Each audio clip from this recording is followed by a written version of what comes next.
Chapter 1795. When Yi Qianshan heard that, she stopped in her tracks and looked over. That person was an auntie who lived next door. She was a nice person, but she was very gossipy. Yi Qianshan didn't have any special feelings for this auntie, but she still had to address her as auntie. Did something happen to Fang Tongtong? Ever since Yi Qianshan was young, Fang Tongtong was the only friend she had in this town that was known to the others. Although they weren't on good terms now, they still had many years of friendship.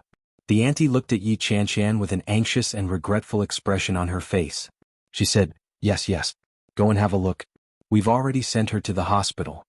Yi Qianshan was shocked. What? How did this happen? The unfortunate girl they had been gossiping about for so long was actually Fang Tongtong? Fang Tongtong was bullied by a crazy man? How could that be possible? Hey, of all the places this woman could have gone, she just had to take that small path. Usually no one would go there, but when she walked there today she was bullied by that crazy B*****. She kept bleeding down there and there were almost a few bowls of blood. As he spoke, he waved his fists in front of her. His expression was exaggerated and he looked very serious as he gestured. Everyone who saw it was trembling with fear. Yu exclaimed, Why would there be so much blood when it's normal? Could it be? Yi Qianshan's heart also skipped a beat. Could it be that she had a miscarriage? It had only been 10 days since Fang Tongtong and Xinjilie got to know each other. Could it be that she was pregnant just like that? No, that wasn't right. How could a normal pregnancy happen so quickly? Yi Qianshan felt that there was definitely something wrong. Her brows knitted together tightly. There's still a funeral at home. Don't run around.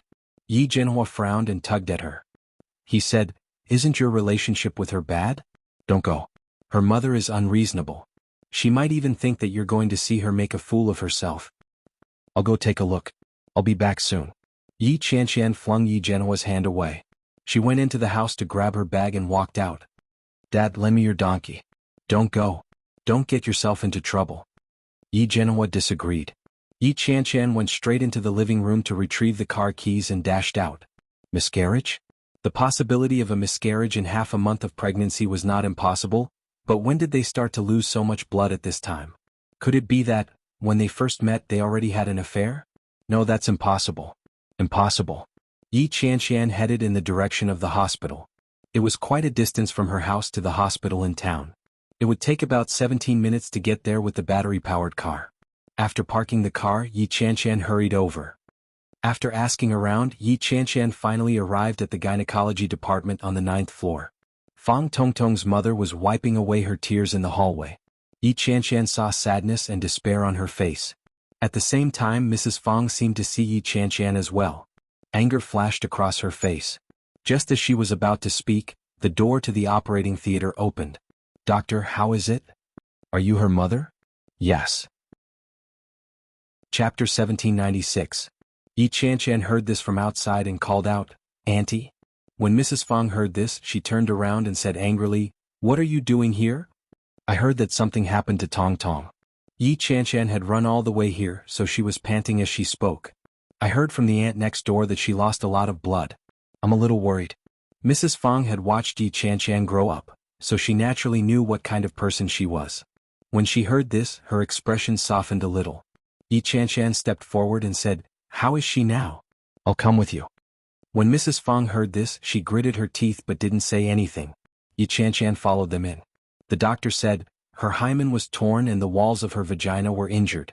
It's not a big problem, but she's crying very hard. As her parent, you have to comfort her. What? Mrs. Fang couldn't believe it. Her hymen was torn? How is that possible? Wasn't she already? When the doctor said this, Mrs. Fang was not the only one who was shocked. Even Yi Qianshan was shocked. How is that possible? On the way here, she had already mentally prepared herself for Fang Tongtong to have a miscarriage. Although she was disappointed, at least Fang Tongtong had received her retribution. Logically speaking, she should come over to take a look and confirm it. But she never expected this to be the result. Fang Tongtong's hymen was torn today.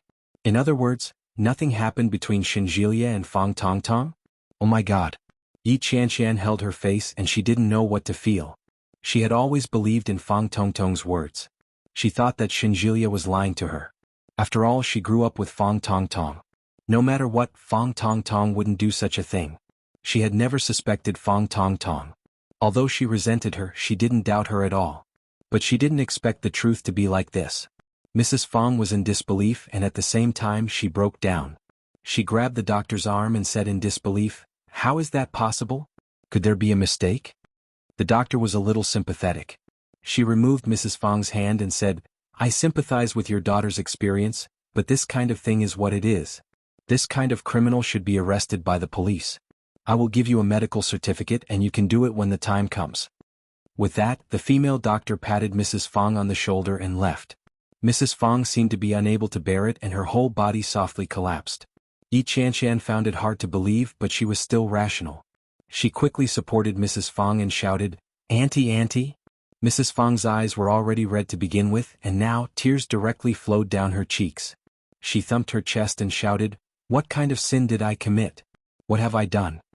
Yi Qianshan felt as if her heart had been violently shaken. She looked at Mrs. Fong and felt a little upset. "Qianshan, oh Qianshan." Mrs. Fong looked at Yi Qianshan with a complicated look in her eyes. But in the end he still turned around and sighed heavily. Fong Tong Tong had already fallen into a deep sleep. Everything that happened that day was probably a heavy blow to her. Yi Qianshan looked at Fong Tong Tong's eyes, which were red and swollen from crying. Her heart ached. Chapter 1797.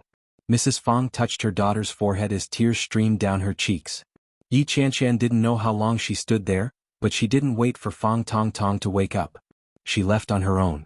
When she reached the bottom of the hospital, Yi Qianshan suddenly felt that she had been too arbitrary and impulsive. There was no doubt that the truth was right in front of them.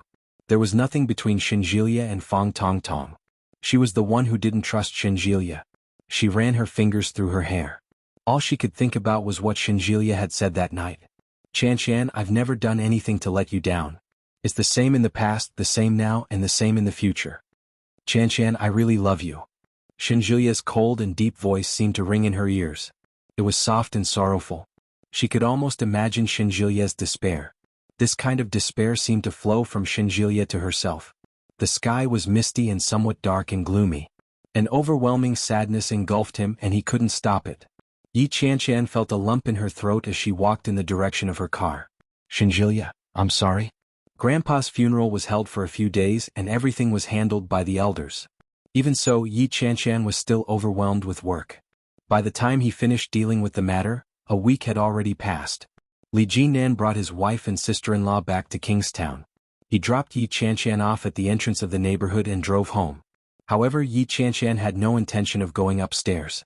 Instead, he picked up the phone, opened the dial page and pressed the familiar string of numbers. The person on the other side of the phone seemed to be busy. No one picked up after 2 consecutive calls. Forget it.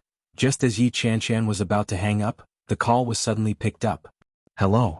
It was a gentle female voice. It sounded like he was younger than her. Yi Qianshan froze when she heard the voice. The woman on the other end didn't hear a reply, so she asked, "Who are you looking for?" Yi Qianshan didn't say anything. She hung up the phone without thinking. It was only after the call ended that Yi Qianshan realized that her heart was racing like thunder. It was like being a thief. She took a look and confirmed that it was indeed Shinjilia's number. If she remembered correctly, Shinjilia had previously left a note for her on his phone as "future wife," with a small heart at the end. However, it was obvious that the girl did not know who Yi Qianshan was. Either Shinjilia had changed the contact number or Shinjilia had deleted her phone number. At that thought, Yi Qianshan's heart was in turmoil. It was unbearable. But very quickly he laughed at himself. "Serves you right. Who said that Shinjilia could only have her? Who said that she could break up with him, but he couldn't find someone else?" It was just that his heart felt so uncomfortable. He went upstairs in a daze. As soon as he entered, he saw the small fish tank inside. The little fish were still swimming around energetically, their tails swinging left and right, and the seaweed was bobbing up and down. "She's so strong." Yi Qianshan couldn't help but sigh. She looked at the colorful, beautiful and eye-catching little fish. They were all things she liked. But it seemed like they could live well without her. Chapter 1798. Yi Qianshan poured some fish food for the little fish. The fish immediately jumped up and snatched up the fish food in no time. It was said that fish only had a memory of 7 seconds.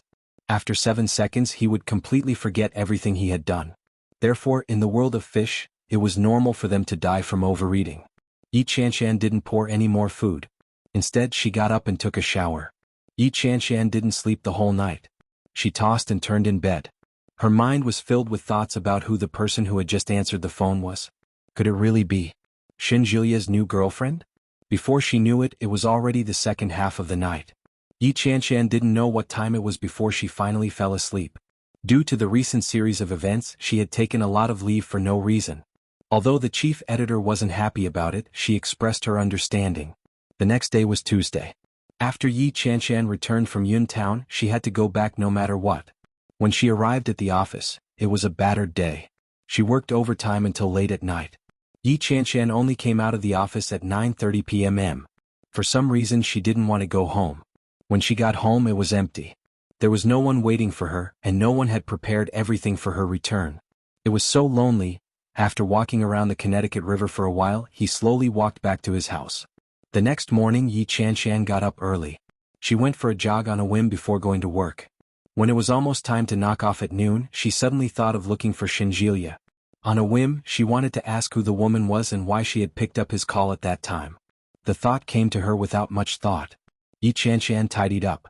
Just as she was about to go downstairs, she suddenly felt that her current identity wasn't suitable for such things. However, despite the thought, Yi Chanshan still walked out uncontrollably. There was a subway station downstairs of Eurasian Comics, and Hushin Hospital was also near the subway station. It took her 8 stops to reach Hushin Hospital in 20 minutes. Yi Chanshan walked to the psychology department. As soon as she entered, she ran into Shinjilia's colleague whom she had met once. When Lao Zhou saw Yi Chanshan, he was a little surprised and exclaimed, "Hey, aren't you that?"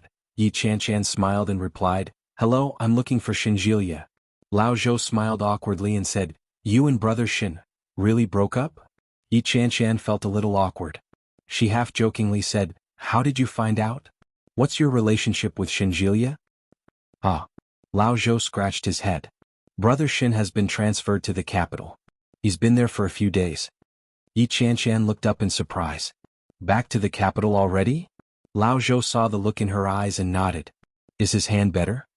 Wouldn't it be bad if he didn't recover from such a serious injury?" When Lao Zhou heard this, he felt a little awkward. He said, "Brother Shin has been in a bad mood for the past few days. His hand hasn't even fully recovered yet, and he's already going back to work in the capital. He doesn't take good care of himself either. I'm afraid he'll get sick." Thank you for telling me. Chapter 1799. It doesn't matter. There are problems between us too. It's none of your business. Yi Chanshan was well aware of it. Between her and Shinjilia, it was like a substandard house. It looked like a tall building that was built on top of one another. But in reality, the most important part was that the foundation was built very crudely. The slightest movement would cause the majestic building to shake.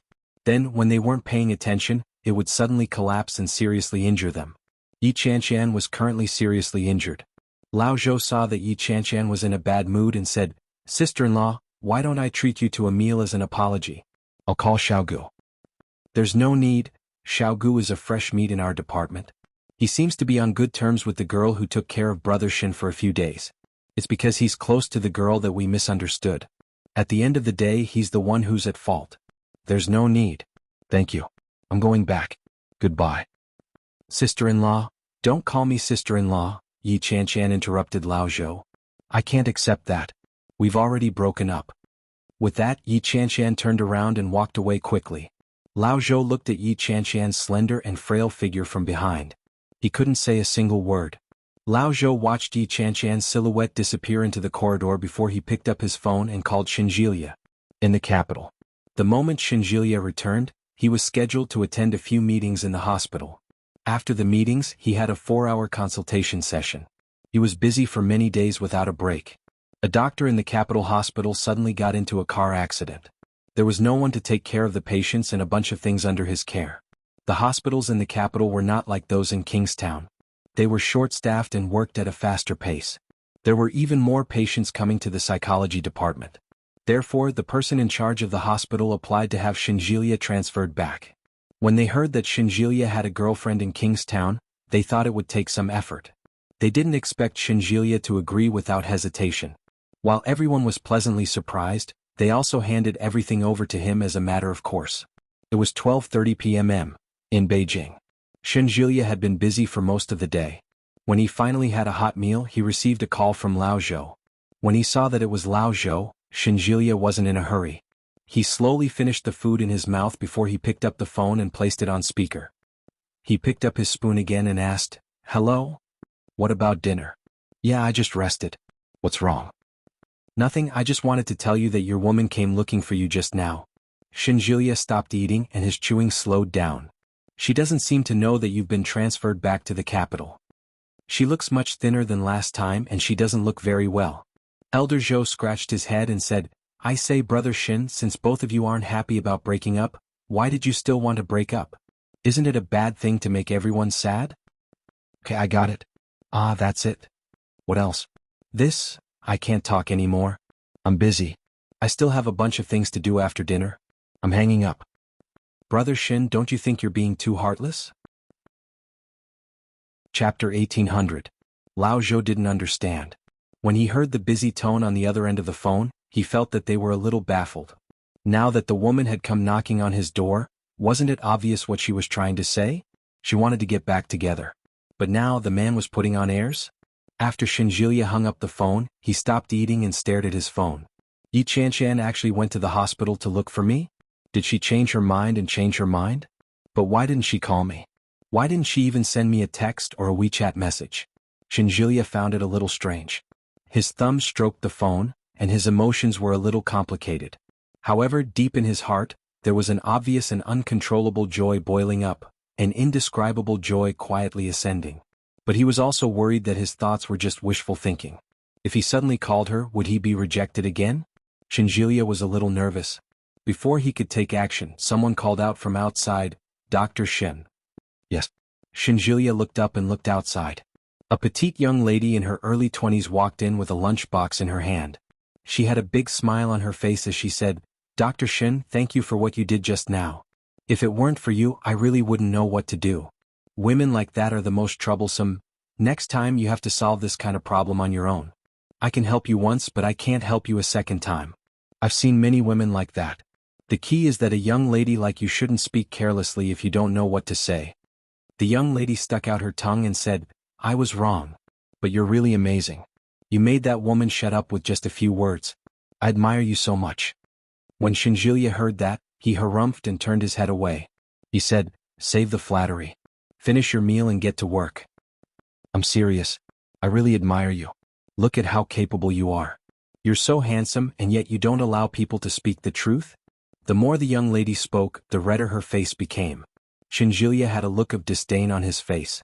He lowered his head and ate. As he spoke he said, "Just keep the truth to yourself. I'll be proud if you say it out loud." The young lady burst out laughing.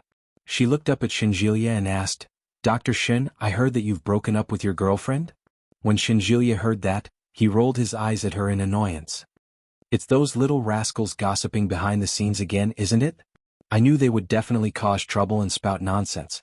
When the young lady heard this, the smile on her face faded a little. She said, "No?" Xinjilia looked up and said with a half smile, "Why? Are you still hoping that I'll split it?" "How can that be? You have to be happy yourself. But since you guys are fine, why did you change your phone's contact?" When he heard this, Xinjilia paused in the middle of eating and looked up at her with a sharp look in his eyes. "How did you know?" Hearing this, the girl looked a little guilty and immediately said, "I accidentally saw it once." "How did you see it?" Xinjilia put down his chopsticks and wiped his mouth with a piece of tissue. You went through my phone?" "No, your phone has a password. How could I find it?" Chapter 1801. He couldn't stop asking questions. A trace of embarrassment flashed across the girl's face. She said, "I was just guessing. How can an ordinary person's phone not have a password?" "Is that so?" Xinjilia's face was full of suspicion. "Do you think I'll believe you?" F***ck what I said is true. It's up to you whether you believe me or not." The little girl stood up and wanted to leave with the lunchbox. Xinjilia narrowed his eyes and said, "You're feeling guilty." The little girl's movements paused. She turned her head and said somewhat angrily, "Why are you so annoying? Didn't you like me just now? Didn't you say that you admired me? Why have you changed so quickly?" You peeked at my phone?" "Lin Miao Miao, tell me the truth." Lin Miao Miao stomped her foot and replied, "Oh no, I didn't. It's just that the last time we were working overtime together, weren't you in the hospital? I went back to the office first and saw that your cell phone was ringing. I took a look at it and saw that the name on it was Yi Chanshan who dumped me. That's how I knew. Shinjilia frowned when he heard that. Shinjilia unlocked his phone and opened his contact list. While he was looking at the record, he also saw other notes in it. There were no changes, but there was no record of Yi Chanshan calling. He placed the phone on the table. Didn't you say that you had a call? What about now? Seeing this, Lin Miao Miao lowered her head and said meekly, I deleted it. How did you delete it? I'll use an AI robot. An AI robot can delete it? Yes, AI robots are very powerful. Alright, I'll give it a try. As Shinjilia spoke, he picked up his phone and pressed the middle button for a few seconds before saying, Siri, help me delete Lin Miao Miao's contact number. When Lin Miao Miao heard this, her heart raced like thunder. The phone quickly replied, Sorry, I can't delete any contact information. Hearing this, Lin Miao Miao's face turned even redder. She was so embarrassed that she could die. But in the end, she still stomped her foot and turned to look at Shinjilia. Oh, I can't take it anymore. I'll tell you the truth. Shinjilia leaned back in his chair and looked at Lin Miao Miao calmly.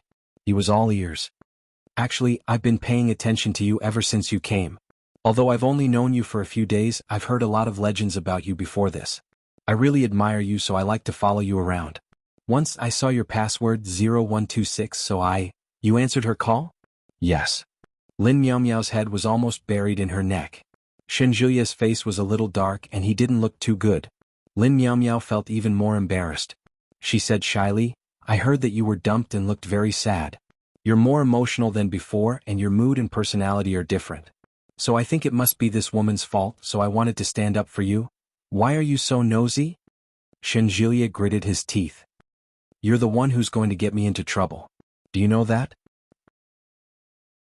Chapter 1802. What right do you have to do this? Shinjilia stood up. His face darkened. Do you know how much trouble you're causing me by doing this? Lin Miao Miao shrank back a little nervously and said, I'll apply to have you transferred out of my office. I'll find another assistant. Shinjilia stood up and picked up his phone.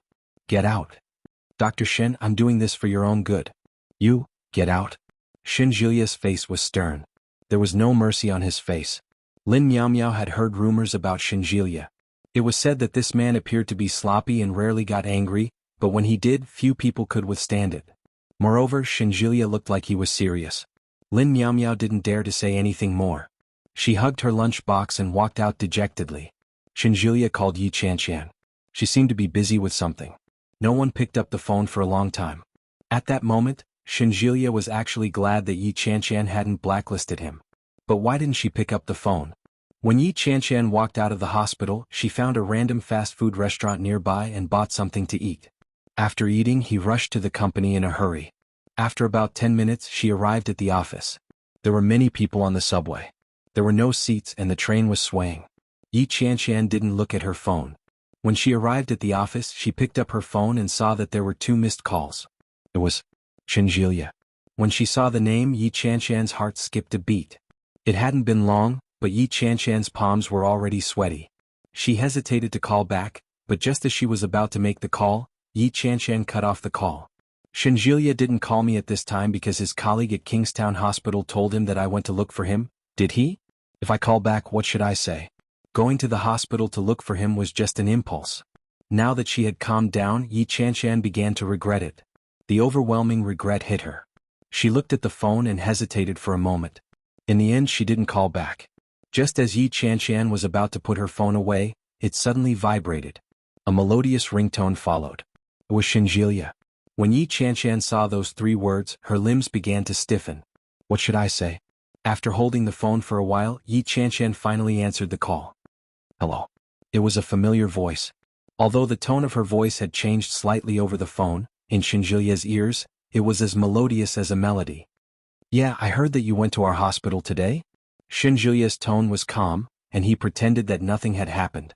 Yi Chanshan felt a little awkward. She felt extremely embarrassed at that moment. But he still pretended to be calm and said, Yes, I've been feeling a little uncomfortable recently, so I went to the hospital to have a checkup. I happened to pass by the psychology department and thought that I haven't seen you for a long time, so I wanted to say hello. I see. Shinjilia was a little disappointed. Yi Chanshan's heart raced as she replied, "Yeah. Why did you suddenly go back to the capital?" "It was transferred by the hospital. Recently, something happened in the capital and we are short of manpower, so the hospital specially arranged a small assistant for me." "So busy?" Yi Chanshan's heart skipped a beat. "Your assistant is also a doctor, right?" "Yes, she was an intern but she's gone now." That. Chapter 1803. "Oh, I see. It seems like you're quite lucky with women." Yi Chanshan held the phone in her hand and sat in her seat. Her tone was a little ambiguous. Hearing her half-joking tone, Shinjilia's previously depressed mood suddenly relaxed. He chuckled and asked, "What's wrong? Are you jealous?" "Of course. If I had a beautiful woman by my side like you, my mood at work would be different." "That's true. If you're so happy now." "Something happened in my family recently. Do you know about it?" "What happened?" "My grandfather passed away." Some time ago, Shinjilia had brought a lot of Alzheimer's medicine for his grandfather. Now those things had been thrown away by Yi Zhenhua. Shinjilia was silent for a moment before he said, "Yeah, I heard about it." Yi Chanshan would be the first to suspect Yi Chanshan. In other words, Shinjilia might have known about it a long time ago, but he was stingy with his condolences? Yi Chanshan felt uncomfortable when she thought about it. Shinjilia quickly said, "Your sister said you were very sad, but I was afraid that you would be even sadder if you heard her voice, so that's my sister." Yi Chanshan found it a little funny. Her lips curled up.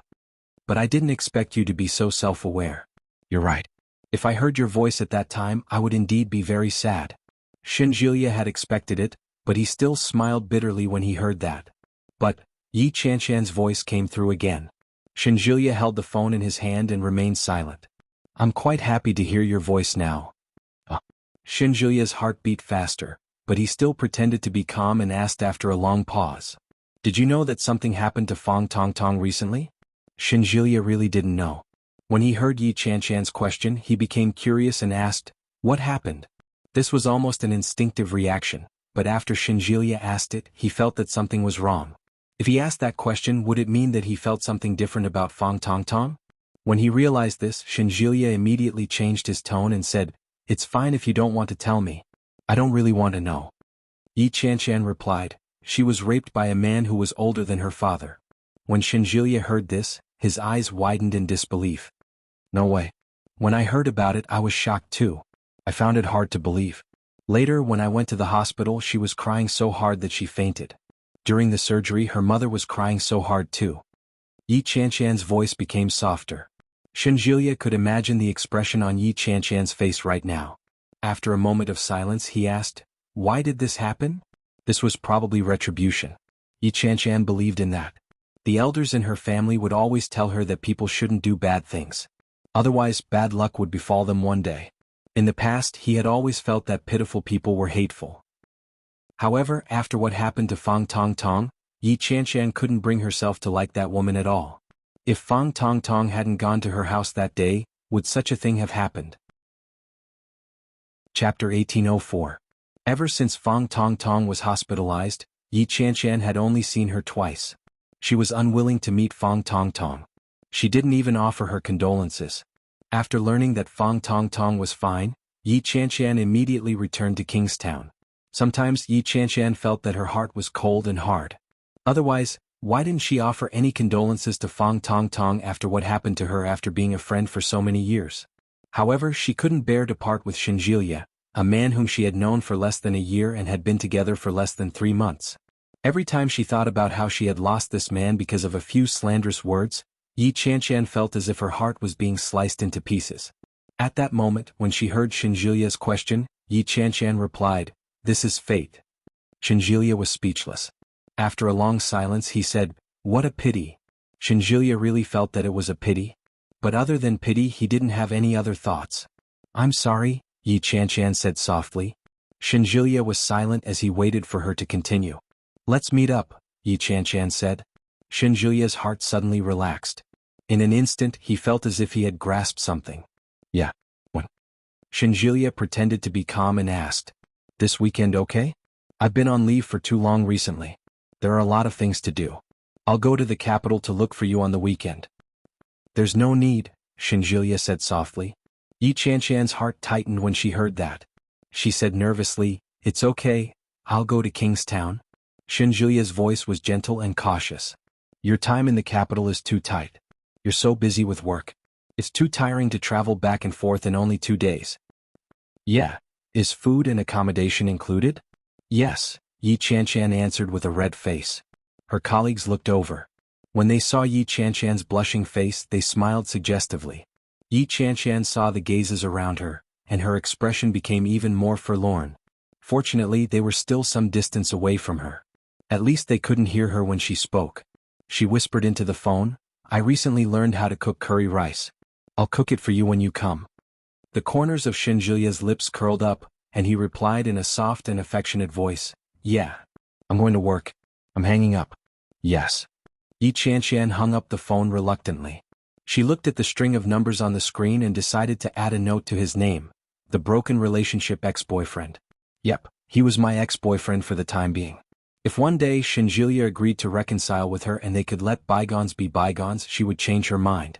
The discomfort that had accumulated for so many days seemed to have been released, and even the work became more energetic. Sissy's name was famous in the art circle for being cold and aloof. But today Sissy seemed to be in a particularly good mood. Not only did she talk a lot, but she even sent a love pack. This made the painters feel extremely flattered. At the same time, they immediately started to reflect on themselves. Did they do anything wrong to make this guy start to set up a trap for them? Yi Chanshan was speechless. The work accumulated over the past few days wasn't something that could be done easily. As expected, he worked overtime until 9 p.m. today. Chapter 1805. When she took the evening bus home, she was exhausted. When she opened the door, she found that the lights in the house were on. Yi Chanshan's heart skipped a beat, and she felt her body tremble. It was daytime when she went out, so it was impossible for someone to forget to turn off the lights. Therefore, the lights must have been turned on at night. Yi Chanshan's hair stood on end. She stood at the door and stared at the house. She didn't dare to move or go in. However, there was no movement inside. Yi Chanshan swallowed a mouthful of saliva and finally decided to brace herself to walk in. She took small steps carefully. Creak. It was the sound of the door opening. Yi Chanshan was so scared that her whole body almost jumped up. She turned her head and saw a man standing behind her. Shenjulia raised his eyebrows slightly when he saw her stiff expression. When Yi Chanshan saw him, she was a little surprised and said, "You?" Shenjulia seemed to have taken a shower. He was wearing a light blue top and beige shorts. He looked very homely. His hair was half dry, but he looked very clean. The fragrance of shower gel permeated his body. Looking at Yi Chanshan's face, Shenjulia walked over. Yi Chanshan's body was tense and stiff. She looked at him and blinked. Shenjulia stood in front of her for a moment and stared into her eyes. After a moment, his gaze moved away from her eyes and landed on her lips. Yi Chanshan's heart suddenly skipped a beat. What is he going to do? Is he going to kiss me the moment he comes? Yi Chanshan's face became hot, and her bare face began to redden at a speed visible to the naked eye. However, Shenjulia's eyes only lingered on her face for a while. Then he turned around and unintentionally muttered, "You didn't even close the door." As he spoke, he had already walked to the door. Yi Chanshan felt a little embarrassed, and her face became even redder. She clenched her fists in anger, stomped her feet and gritted her teeth. She shouted, "Why are you here?" There was no sound behind her. When Yi Chanshan turned around angrily, she suddenly bumped into a wall of flesh. Shenjulia's body didn't move. Just as Yi Chanshan was about to retreat, Shenjulia suddenly reached out and wrapped his arms around her, holding her tightly against his chest. Yi Chanshan felt as if her heart had skipped a beat. She almost forgot to breathe. His body tensed up as he stared at Shenjulia's light blue top, not daring to move. "Didn't you ask me to come? Are you trying to play dumb now?" Shenjulia lowered his head and looked at Yi Chanshan's pink face. His eyes darkened. "I didn't." Without waiting for Yi Chanshan to finish her sentence, Shenjulia suddenly closed the distance between them and stared at Yi Chanshan with his amber eyes. Yi Chanshan couldn't say anything else. She looked at Shenjulia and her heart was beating incredibly fast. This wasn't the first time he had gotten so close, but why was he so nervous? Yi Chanshan felt like she was going crazy, but when she looked at Shenjulia, she couldn't help but want to get closer to him. Yi Chanshan stood on her tiptoes and kissed his lips. It was like a dragonfly skimming the surface of the water, but it was enough to arouse a certain man who had been restless for a long time. The impulse that he had been restraining for a long time immediately surged out under this gentle kiss, and he could no longer suppress it. Chapter 1806. Yi Qianshan gasped under the pressure. Without warning, her mouth was attacked. Shenjulia's passion seemed to be even more ferocious than before. Under such intense pressure, Yi Qianshan almost couldn't breathe. She turned her face to the side to breathe. Shenjulia immediately moved away from her lips and used his teeth to tear open her neckline. Yi Qianshan cried out in surprise and immediately covered her chest. But Shenjulia had already reached out his claws and ravaged them with ease. Shenjulia lifted the hem of her shirt and reached his hand inside. Ah, stop. Yi Qianshan covered her body. She felt so nervous that she was about to suffocate. They hadn't seen each other for so long. Was it really appropriate for them to be so passionate as soon as they arrived? Besides, didn't they break up? If they were to go to bed at such a time, what kind of relationship did they have? Yi Qianshan had hundreds of concerns in her heart, but when the words came to her mouth they became, "I haven't showered yet," Shenjulia laughed out loud. He pressed his whole body against hers and said in a low voice, "I don't mind." Yi Qianshan didn't even have a chance to struggle before she was pressed down by him and stripped of all her clothes. They hadn't seen each other for more than 10 days. They hadn't lived together for nearly a month. Shenjulia couldn't stand it anymore. Now that the little sheep was in front of him, how could the big wild wolf not eat her? Shenjulia wrapped her up and carried her into the room. Yi Qianshan felt like she was floating. After she was placed on the bed, Shenjulia pressed down on her. Before she could react, she felt her body swell. The feeling of being filled made Yi Qianshan almost cry out. Yi Qianshan opened her blurry eyes and looked at Shenjulia in front of her. She gasped and asked, "Is it too fast?" Shenjulia leaned over her and whispered into her ear, "I won't." With a wicked smile, Shenjulia pressed his lips against hers and whispered, "You're already prepared." Yi Qianshan's heart sank. Yi Qianshan's face turned even redder. She pinched his hand. Shenjulia had an even better way to punish her. He pressed down on her heavily. Yi Qianshan gasped and screamed. She threw her head back and hugged his back. Shenjulia sealed her lips with his. Wordlessly, he began to move with all his might. When it was almost over, Yi Qianshan panted heavily and stuttered, "What kind of relationship do we have?" Shenjulia didn't say a word. He quickly pushed her to the highest heaven once again. Finally, he sank down heavily and asked in a hoarse voice, "What do you think?" "I think." She felt that they were a little embarrassed. They had clearly broken up and they hadn't even officially gotten back together yet, but they had already rolled into bed together. What was this? Didn't we already break up? "You're not my boyfriend anymore, so isn't it bad for us to be like this?" Shenjulia wasn't in a hurry to leave. Instead, he embraced her and kissed her gently on the lips. In a soft voice he said, "You're not young anymore. Do you want to consider getting a husband?" Yi Qianshan was exhausted, but when she heard his words she immediately felt energized. She opened her eyes and looked at him. Her mood seemed to have been refreshed. "It's okay if he's not your boyfriend. He can be your husband, the father of your child, and the head of your family in the future." Chapter 1807. Shenjulia gazed at her and raised his eyebrows slightly. Yi Qianshan stared at him and asked, "Are you proposing?" Shenjulia was very sure. His lips tightened as he slowly and confidently said, "This is the last time." What he meant was that if Yi Qianshan didn't agree, he wouldn't bring it up again. Or perhaps what Shenjulia meant was that right now, at this very moment, he wanted to end things with her. Either forever together or not together at all. Yi Qianshan wrapped her arms around his neck and kissed him on the lips. She asked, "What about your ring?" When Shenjulia heard that, the tightened line on his lips finally relaxed. When he saw that Yi Qianshan's complexion looked much better, he smiled and reached out to touch the top of her head. Yi Qianshan shrank back a little. Then, as if by magic, Shenjulia took out a velvet box. Yi Qianshan widened her eyes in disbelief. She just casually mentioned it. She didn't expect this guy to have already prepared it? Shenjulia pulled himself up, and the feeling of being filled disappeared in an instant. Yi Qianshan felt her whole body tremble. She put her legs down and shrank back. Shenjulia grabbed her left hand and stuffed the ring onto her ring finger. "That's settled then. Come with me to the capital this weekend." Today was Wednesday. There were only 2 days left. However, Yi Qianshan's focus wasn't on that. Instead, she was looking at the diamond ring on her finger. It was beautiful and the diamond was huge. It sparkled brightly and dazzled Yi Qianshan's eyes. Do you like it? Shenjilia interlocked his fingers with hers, and his gaze fell on her fingers. Yi Qianshan smiled and nodded. I like it. A smile appeared on Shenjilia's face. There's one more. He picked up the box and saw a man's ring inside. Help me put it on. Yi Qianshan picked up the ring and looked at Shenjilia's outstretched hand. She clasped the ring on his ring finger and asked, When did you buy this? Very early. As long as you nod, I can take it out at any time.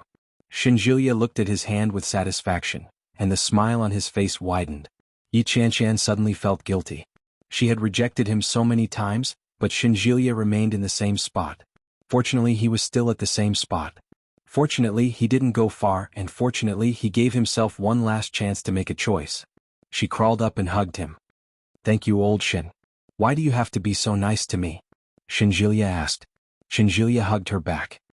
His gaze was gentle as he whispered, You're worth it. It was simple and clear. It was rare for Shenjilia to say something like that. Yi Qianshan felt like laughing and crying at the same time. Yi Qianshan hugged him tighter and sobbed softly. She said, I'm sorry. I didn't trust you at all. I thought everything Fang Tongtong said was true. I never doubted her. I'm sorry, old Shen. She told you that I slept with her? Shenjilia gently pushed her away and looked at her with a dark expression. Yi Qianshan nodded. She told me that what happened that night with you was just an accident.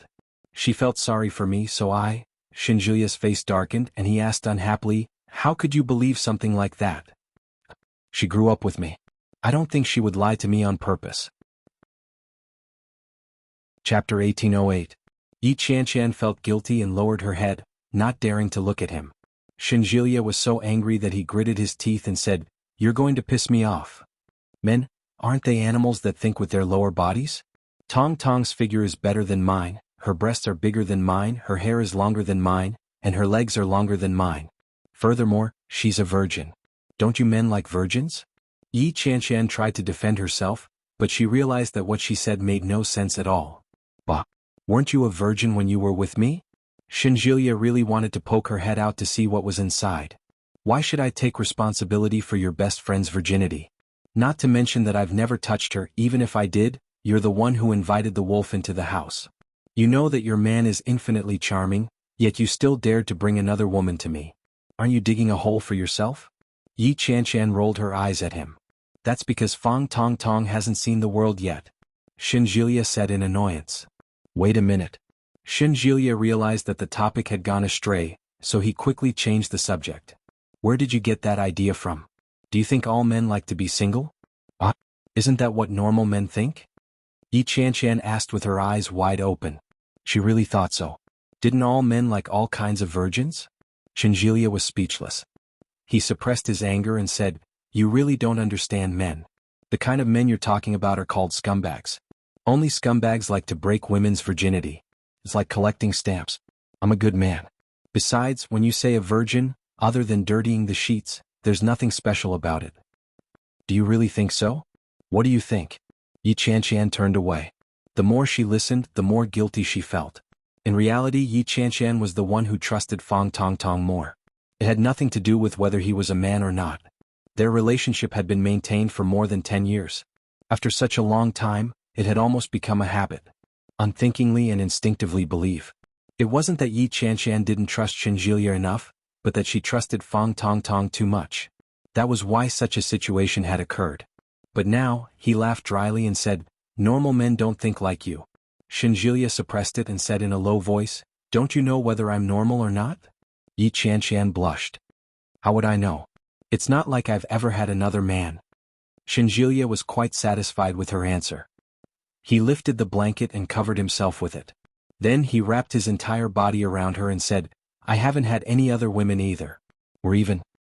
Aya, don't crush me, you're too heavy. The relationship between husband and wife is built by pressure. If you don't pressure them, how are you going to nurture your relationship? I'm so sleepy, ugh. Shenjilia didn't give her a chance to speak. He grabbed her roughly and started a new round of war with her. Yi Qianshan struggled and finally avoided his lips. She gasped and shouted, Condom? Once I'm pregnant, I'll give birth. Oh. Getting married and having children is a matter of course. You've already worn the ring and now you want to go back on your words? Then I'll return the ring to you. It's too late. Shinjilia pushed against her and filled her up. From the moment you nodded, you can't go back on your words anymore. What will happen if I go back on my words? I'll let you have children. Chapter 1809. Yi Qianqian lowered her head to look at the man in front of her. A soft moan came from her throat. All her words were drowned out by his overwhelming strength. The next day, when Yi Qianqian's alarm clock rang, she felt that she hadn't slept for long. She turned over in a daze and suddenly felt that something was wrong with her body. She suddenly woke up with a start. She turned her head to look at her side and suddenly realized that it was Shinjilia. Shinjilia was back. Shinjilia was awakened by her sudden reaction. When he saw her horrified expression, he reached out and hugged her. Good morning. His lazy voice carried the faint huskiness of a man who hadn't woken up yet. Yi Qianqian's heart skipped a beat. She blinked her eyes. Shinjilia held her in his arms and asked softly, "What's wrong?" Yi Qianqian shrank back and looked down. She saw that both of their bodies were bare. It was like a dream. Time to get up and go to work. Lie down a little longer. Shinjilia's voice was calm. He rested his chin on her smooth shoulder and gently caressed it. Yi Qianqian felt her skin itch from his caress. She shrank her neck and pushed his face away. Go away. Shinjilia leaned over and kissed her lips. Yi Qianqian struggled for a while. When she realized that she couldn't open her eyes, she gave up. Shinjilia reluctantly held her in his arms. After rubbing against her, he realized that he couldn't stop. Unknowingly, his body had already been contaminated with a body of fire. That originally calm and tranquil body, after a short while, impressively stood upright. Yi Qianqian could clearly feel the change and struggled with all her might. Shinjilia released her. Yi Qianqian immediately moved to the back and shouted, "I'm going to work." Shinjilia was amused by Yi Qianqian's blushing face. He rested his head on one hand and looked at Yi Qianqian holding her chest with a red face. He teased, "It's not like I haven't seen it before. I've seen what I should have seen and done what I shouldn't have done. What's there to be shy about?" Yi Qianqian's face burned even more. She felt uncomfortable looking at Shinjilia. She whispered, "I'm just not used to it. Why did you suddenly come back?" "Yes, I'm back." Shinjilia lifted the blanket and was about to get out of bed. "Remember to prepare for the trip to the capital. I'll let my family know when I get back." "You're not coming with me?" Yi Qianqian looked at Shinjilia with her eyes wide open. Shinjilia boldly stood up. He didn't bother to cover himself at all. She turned her head away in embarrassment. When Shinjilia saw that, he couldn't help but laugh. Shinjilia was in a good mood. He slowly took out his clothes and said, "I'm going back to the capital now. There's still a lot of work to do. I skipped work yesterday afternoon." "Oh, no way." Shinjilia glanced at her indifferently and asked, "What do you think?" She felt that Shinjilia had just been transferred to the capital, so there were bound to be a lot of things to do. It had only been a few days since he had flown back from the imperial capital. He must have skipped a lot of procedures in the process. If he went back, there would probably be a lot of things to settle. Before Yi Qianqian could figure it out, Shinjilia had already walked up to her. Yi Qianqian took a step back when she saw his nakedness. Chapter 1810. Yi Qianqian looked at him without saying a word. "When you said you wanted to meet me, I almost lost my mind. At that time, I still had 2 treatments to do, but I still went to the airport without hesitation and booked the earliest flight to Kingstown." Yi Qianqian's heart palpitated. She looked at Shinjilia, but she felt a little unfamiliar with him. Shinjilia would never say such things in the past. Or rather, Shinjilia would never be so emotional in the past. "What's wrong with me now? What's wrong with me today? When I arrived in Kingstown, I didn't call you. I just waited in the house for you to get off work, but I felt like an outsider." Shinjilia gently stroked her chin. "Including when I made love to you last night?" The 2 explicit words made Yi Qianqian feel like her whole body was about to crumble. Her scalp went numb and her face turned red. "I felt like I was raping you instead of making love to my own woman." Yi Qianqian gently placed her hand on his waist and asked, "Why would you have such thoughts?" "Yi Qianqian, I love you so much." Shinjilia held her hand and gazed at her with a pair of amber eyes. He whispered, "I don't know what I mean to you, but I still took out the ring. This is the last time. If you agree to marry me, we'll be together forever. If you don't, what will happen to you?" "I'll go back." Shinjilia pinched her chin and leaned his face close to hers. "I'll never come to Kingstown again. I'll never see you again.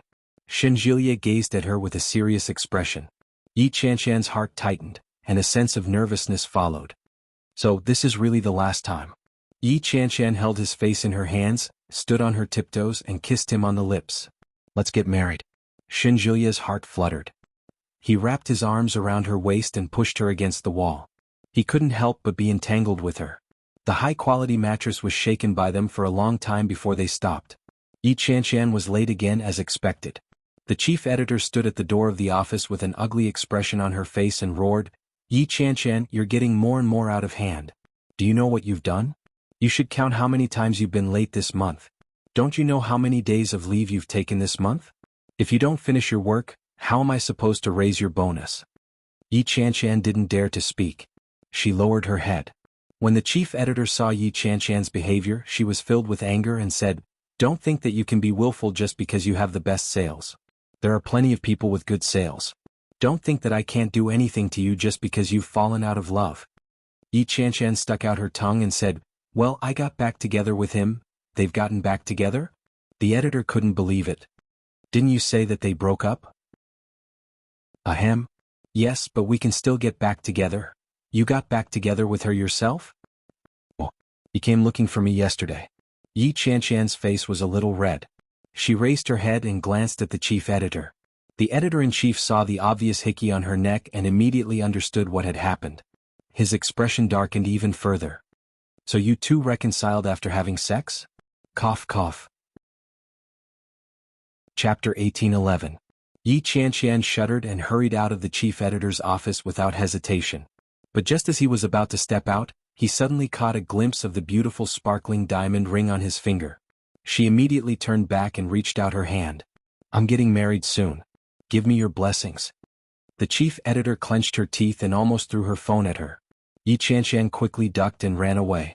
The chief editor retracted her hand and made the call angrily.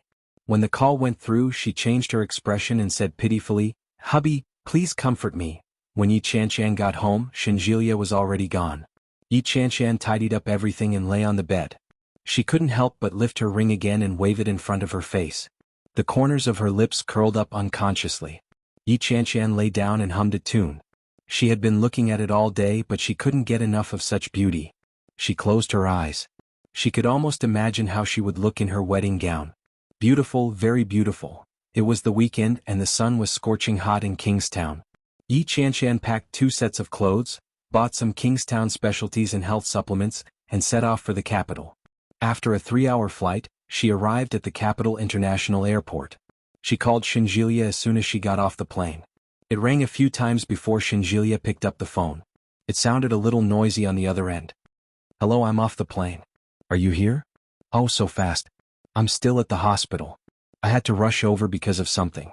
Why don't you take a taxi to my hospital? It's about 40 kilometers from the airport, so you should be able to get there in an hour. Give me a call when you arrive." Yi Chanshan was a little disappointed, but she could imagine that he was really busy. That was why he couldn't pick her up. Yi Chanshan agreed and walked out on her own. She took a taxi and headed to the address provided by Shinjilia. Soon she arrived at a hospital. It was still Huxin Hospital. Yi Chanshan didn't call Shinjilia. Instead, she went straight to the psychology department. When she went up, the people around her were very busy. Almost no one saw her. Yi Chanshan pulled her small suitcase to the information desk and said to the nurse, "Hello, I'm looking for Shinjilia." Lin Miao Miao was in the middle of organizing some documents when she looked up and saw Yi Chanshan's face. With one look, she recognized the person as Shinjilia's phone screensaver. Lin Miao Miao immediately felt uncomfortable. She looked at her with a bad attitude and said, "Director Shin is busy. You can register with him first." His tone was a little impatient, which made people very uncomfortable. Yi Chanshan hadn't expected the attitude of the people in the hospital to be so bad. "I'm not here to see a doctor. I'm his girlfriend." Lin Miao Miao deliberately sized her up and said, "That's impossible. I've never heard of Director Shin having a girlfriend. Also, how could Director Shin like you? Recently, there have been many people pretending to be Director Shin's girlfriend. How did you know him?" Yi Chanshan was infuriated. She could no longer keep up the pretense. The image of a virtuous lady that she had been trying to maintain collapsed. With a dark expression she said, "How can you speak like that? Is it true that no one has complained about the hospital's information desk?" Chapter 18:12. Yi Qianshan suppressed her temper and asked, "Pester endlessly? How am I pestering you? I told you to leave but you're still here. Isn't that unreasonable?" Lin Miaomiao looked disdainful. She lowered her head and pretended to mutter, "Why are there all kinds of people in this day and age? Each one is more shameless than the other." Yi Qianshan's anger flared. At that moment, a man in a white coat walked out from behind her. Yi Qianshan glanced at him and looked at the name tag on the young girl's chest again. She asked, "Your name is Lin Miaomiao, isn't it?" "That's me. My name is Lin Miaomiao. You want to file a complaint against me, don't you? Go ahead. Let's see what you're going to do. Is the attitude of the people in your hospital so bad? Why is the difference between Huxin Hospital in the capital and Huxin Hospital in Kingstown so big? I told you to register if you're sick. Aren't you annoying? You're the one who's sick. I said I'm here to look for Shinjilia. Shinjilia doesn't want to see anyone." Yi Qianshan was filled with anger. She looked up at the man behind her and said, "I'm Shinjilia's girlfriend." When Lin Miaomiao saw Yi Qianshan looking behind her, she immediately turned around. Her heart skipped a beat. The man glanced at Lin Miaomiao, but he still walked up to Yi Qianshan and said, "So, it's you, sister-in-law? Brother Shin just told me to take you to his office. Come with me." "Is that so?" Yi Qianshan raised her eyebrows slightly. Her gaze shifted to Lin Miaomiao. "Since Shinjilia told you, wouldn't the nurse at the information desk know even more?" "Yes, Director Shin just told us." As he spoke, the man looked at Lin Miaomiao and said, "Didn't Director Shin just tell you that his girlfriend would be coming and he asked you to treat her well? What's wrong with you now?" Lin Miaomiao turned her head and said, "How do I know if it's real or fake? If I have to entertain everyone who pretends to be Director Shin's girlfriend, won't I die of exhaustion? That's why you scold everyone who comes looking for Shinjilia for being sick. You even accuse them of being unreasonable and calling them ugly in a roundabout way. You even invert the truth and pretend that you don't know anything. Do you have a grudge against Shinjilia?" Yi Qianshan looked at Lin Miaomiao without the slightest hint of politeness on her face. "You're just a nurse at the information desk. Are you sure you won't get a complaint if you treat a patient this way? What nonsense are you talking about? When did I do these things? Don't accuse me." The man was well aware of this. His expression did not look too good as he said, "Lin Miaomiao, you're representing the entire hospital's image by sitting here. Don't you even want to protect the hospital's image now?" "Dr. Li, I didn't. You know very well whether I have it or not." Yi Qianshan's expression was cold. "If it doesn't work, I'll just take a look at that thing." As she spoke, Yi Qianshan pointed at the thing above her head. Lin Miaomiao and Dr. Li both looked up. It was a probe. Lin Miaomiao's expression changed. She said, "Are you deliberately going against me? You know very well who's going against whom. Young lady, you're still young. You must not have heard of this saying, have you?" Chapter 18:13. God is watching from above. As Yi Qianshan spoke, her gaze fell on the camera again. "This is God. What exactly does he look like? We'll find out when we get to the surveillance room later." Lin Miaomiao felt guilty. She looked at Yi Qianshan's angry expression and asked, "What exactly do you want?" "I should be the one asking you that." Yi Qianshan looked at Lin Miaomiao and finally turned her head away. She pulled her suitcase and looked at Dr. Li. "Where should I go to wait for my boyfriend?" Dr. Li was a little embarrassed, but he still turned around and said, "Come with me." Yi Qianshan didn't even look at Lin Miaomiao. She followed Dr. Li into the office. Shinjulia's office was very clean and very tidy. All the documents were stacked together, but they were labeled and bookmarked in a very organized manner. Yi Qianshan took a look at them. The handwriting was very beautiful and vigorous. It looked like they were just some casual notes. There was a stack of books on the desk in the office. Next to the books was a photo frame. Shinjulia was holding a woman in his arms and smiling brightly. It was a photo taken when they were in Venice. In the background there were beautiful blue splashes of water. After the ripples, there were white clouds that contrasted against the beautiful and clean blue sky. When Yi Qianshan saw the photo, the corners of her lips curled up. She picked up a tissue and wiped the dust off it. It was really beautiful. Yi Qianshan stared at the photo. Then she looked around in boredom as she waited for Shinjilia to return. However, Shinjilia seemed to be a little busy. Yi Qianshan sat in his office for about half an hour before Shinjilia finally returned. He had a mask hanging from one ear. He was looking at the medical records in his hands. As he walked, he said something to a nurse beside him. The nurse looked very young. She was probably in her early 20s. There were some pimples on her face. As she listened, she lowered her head and took notes seriously. Suddenly, Shinjilia raised his head. After glancing at Yi Qianqian, his eyes curved. He turned to his assistant and said, "That's all. Keep an eye on it for the next 2 days. If there's anything you don't know how to handle, you can ask Xiaoli and Xiaozhou. I won't be coming over tomorrow. I might have to take a few days off in a few days. Ask Xiaozhou to keep an eye on it." The young nurse nodded repeatedly. "All right, Chief Shin. I understand." As she spoke, the nurse seemed to notice Yi Qianqian's presence. She glanced at her and nodded with a smile. Yi Qianqian was the same. After a slight smile, the nurse carried the documents that Shinjilia had handed over and left. Shinjilia closed the office door and walked to his seat. Yi Qianqian sat in his chair. She stared at him as he walked toward her and blinked. With a table between them, Shinjilia bent down slightly. He cupped her chin with one hand and kissed her gently. "Wait for me. I'm going to get changed." "All right, go ahead." Shinjilia propped himself up and took off his white coat as he walked inside. About 5 minutes later, Shinjilia walked out. After changing into a new set of clothes, he felt refreshed and comfortable. Chapter 1814. When Yi Qianqian heard that, the nervousness that she had suppressed on the way over suddenly rose again. She asked, "Are we going to stay at your place?" "What else?" "I don't think that's a good idea. Isn't your family here? If not, where do you plan to live?" Shinjilia glanced at her from the side and said faintly, "Am I supposed to let my woman stay in a hotel when she's here to meet my parents?" When Yi Qianqian heard this, she suddenly felt powerless to refute it. Shinjilia held her in his arms and boldly walked forward. The doctors and nurses who came and went to greet her. They looked at Yi Qianqian as if she was a monster. The girls came forward to shake Yi Qianqian's hand. They all looked very surprised. "Oh my God, what a beautiful girl. Old Shen, is this your girlfriend?" "Haha, since Old Shen is enlightened, his girlfriend is so beautiful." The praises were all half true and half false. Yi Qianqian saw through it but didn't say anything. She was happy to be praised like that. Yi Qianqian's lips curled into a smile. She looked at them and greeted them one by one. "Hello everyone. My name is Yi Qianqian." "Wow, that's a nice name. Which she is it? Is it the She of Hope?" "It's the west of east, west, south, north and south. Isn't that character called she?" Yes, words with multiple pronunciations, ha ha ha." Yi Qianqian felt as if she had turned into a monkey.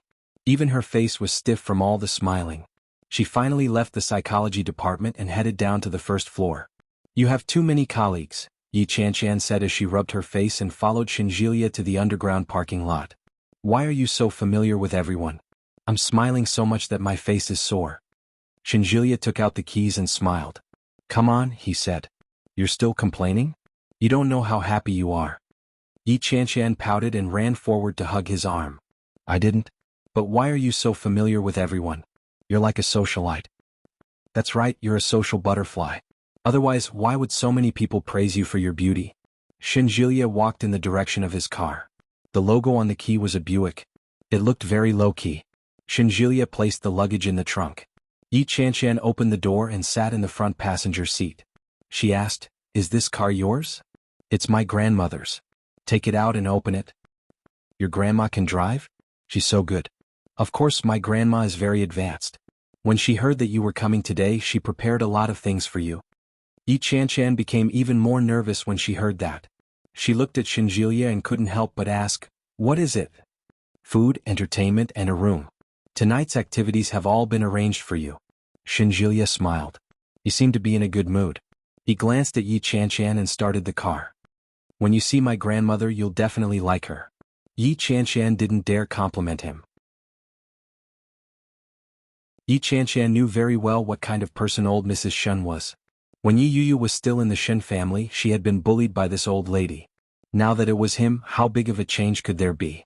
With that thought in mind, Yi Qianqian became afraid again and said, "Shinjilia, why don't we go there tomorrow? After we're done, I'll go back to Kingstown." Chapter 1815. In the future. "We'll talk about it in the future." Yi Qianqian's voice grew softer and softer.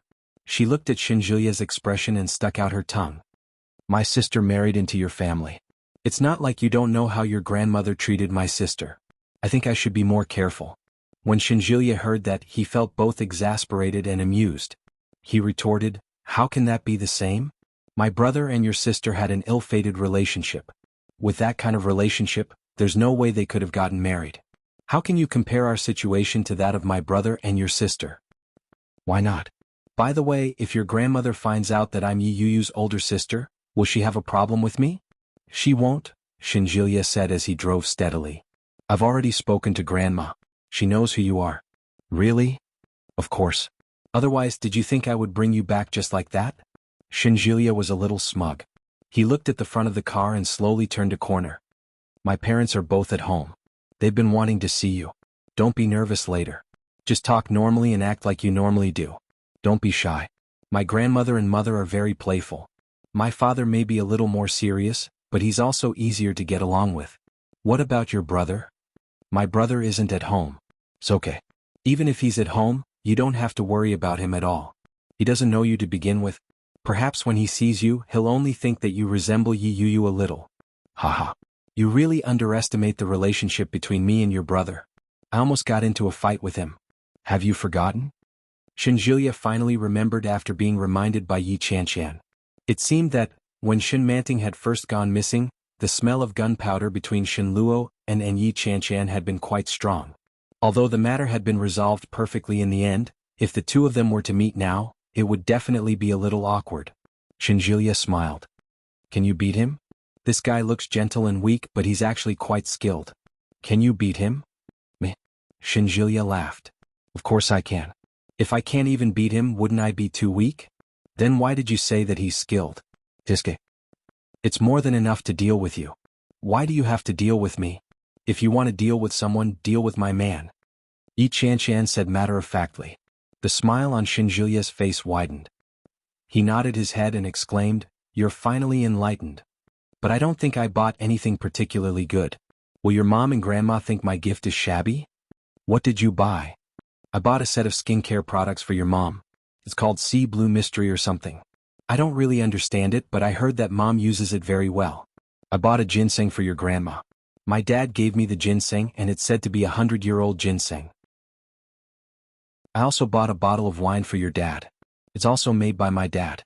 He said it's 100-year-old wine. Shinjilya was surprised.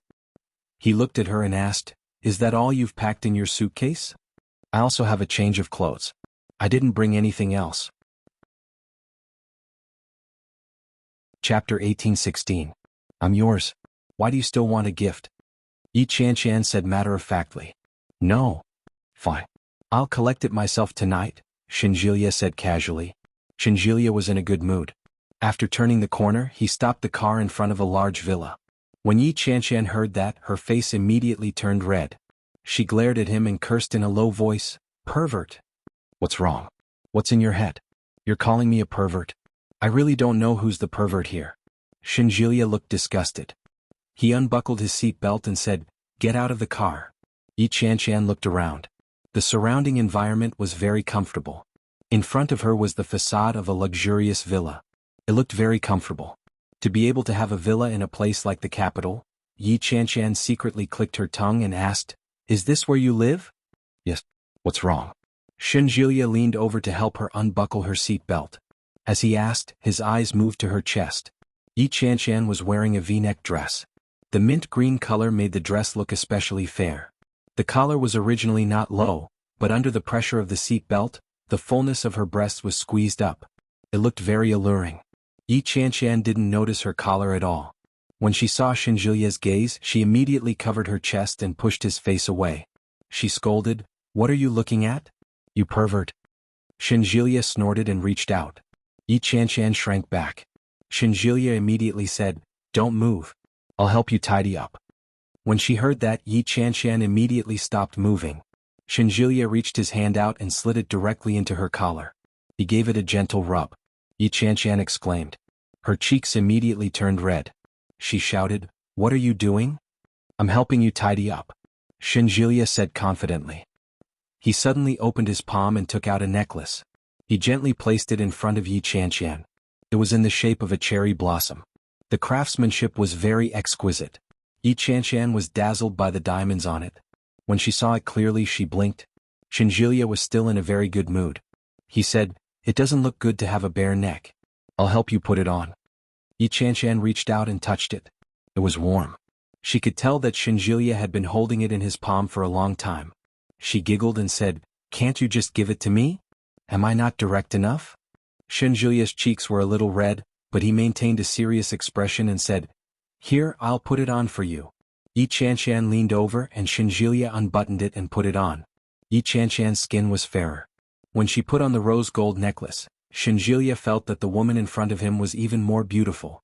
Feeling pleased with himself, Shinjilia opened the car door and said, "Let's go." Yi Chanshan became even more nervous.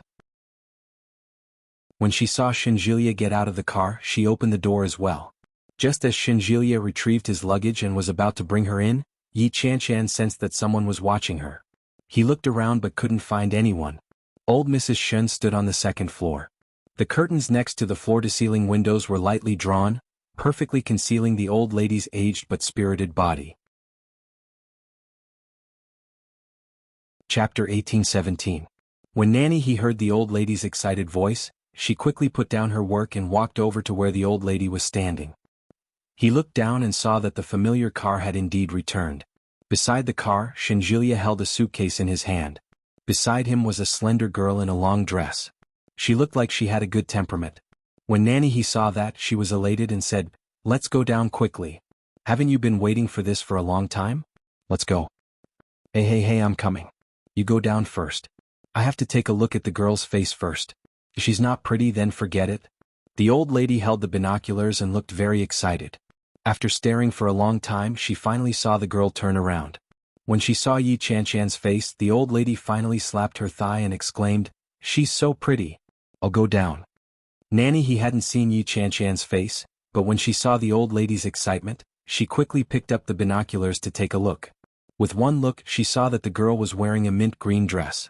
She looked quite tall and fair, but her head happened to be turned around so she couldn't see her face. Feeling helpless and regretful, Nanny had no choice but to go down. Yi Chanshan and Shinjilia lingered at the door for a while. After taking out the things that had been prepared for the elders from the suitcase, they walked inside. When they walked in, old Mrs. Shen happened to come down happily. Her eyes looked over. When she saw Yi Chanshan, she smiled kindly and said, "Oh, this must be Chanshan. You're so pretty." Yi Chanshan knew the old lady. Not only did she know her through Yi Yuyu, but she had also met her once or twice when she was in Kingstown. At that time, the old lady had been with Yu Lily the entire time. She was so focused on running away with Yu Lily that it was possible that she didn't remember Yi Chanshan at all. Yi Chanshan wasn't a person who liked to get close to people. She laughed and nodded her head. "Yes, Grandma. I've heard about you for a long time. Jilia, that brat, has been hiding you like a secret. He's afraid that I'll eat you up." As the old lady spoke, she glared at Shinjilia with a pair of reproachful eyes. Then she stepped forward and took Yi Chanshan's hand affectionately. She said, "I heard that you and Yi Yuyu are sisters. You look so much alike. But you have good luck. You are good-looking and have a plump face. Oh, this is a blessed face." Old Mrs. Shen was elated. Come. Take a seat. Jilia, pour some tea." Yi Chanshan was a little embarrassed by the compliment. She subconsciously glanced at Shinjilia. Shinjilia, on the other hand, was smiling. He seemed to be in a good mood. When he turned around, Nanny had already served the tea.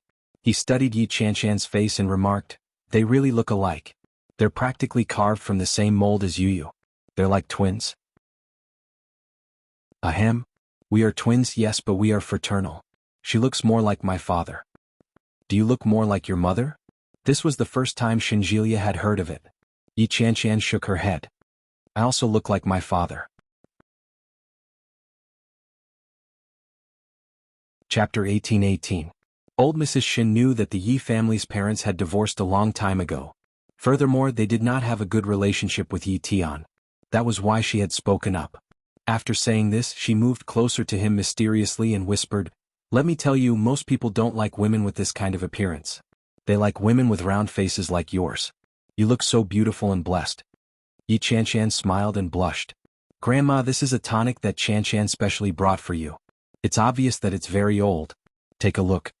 Shinjilia took out the ginseng that he had specially prepared for the old lady. "Look at how thoughtful my wife is." Old Mrs. Shen was delighted. She patted Yi Chanshan's hand and said, "It's great that you're here. You even brought a gift. You're too kind." However, he couldn't help but take a few glances at it. He brought it over and sniffed it. His eyes lit up. This is good. This thing is hard to buy. Even if you have the money, you might not be able to buy it. My father made it himself. It's been there for a long time, but I heard that it's been preserved very well, so I brought it to you. I knew it. Treasures of this level are all collector's items.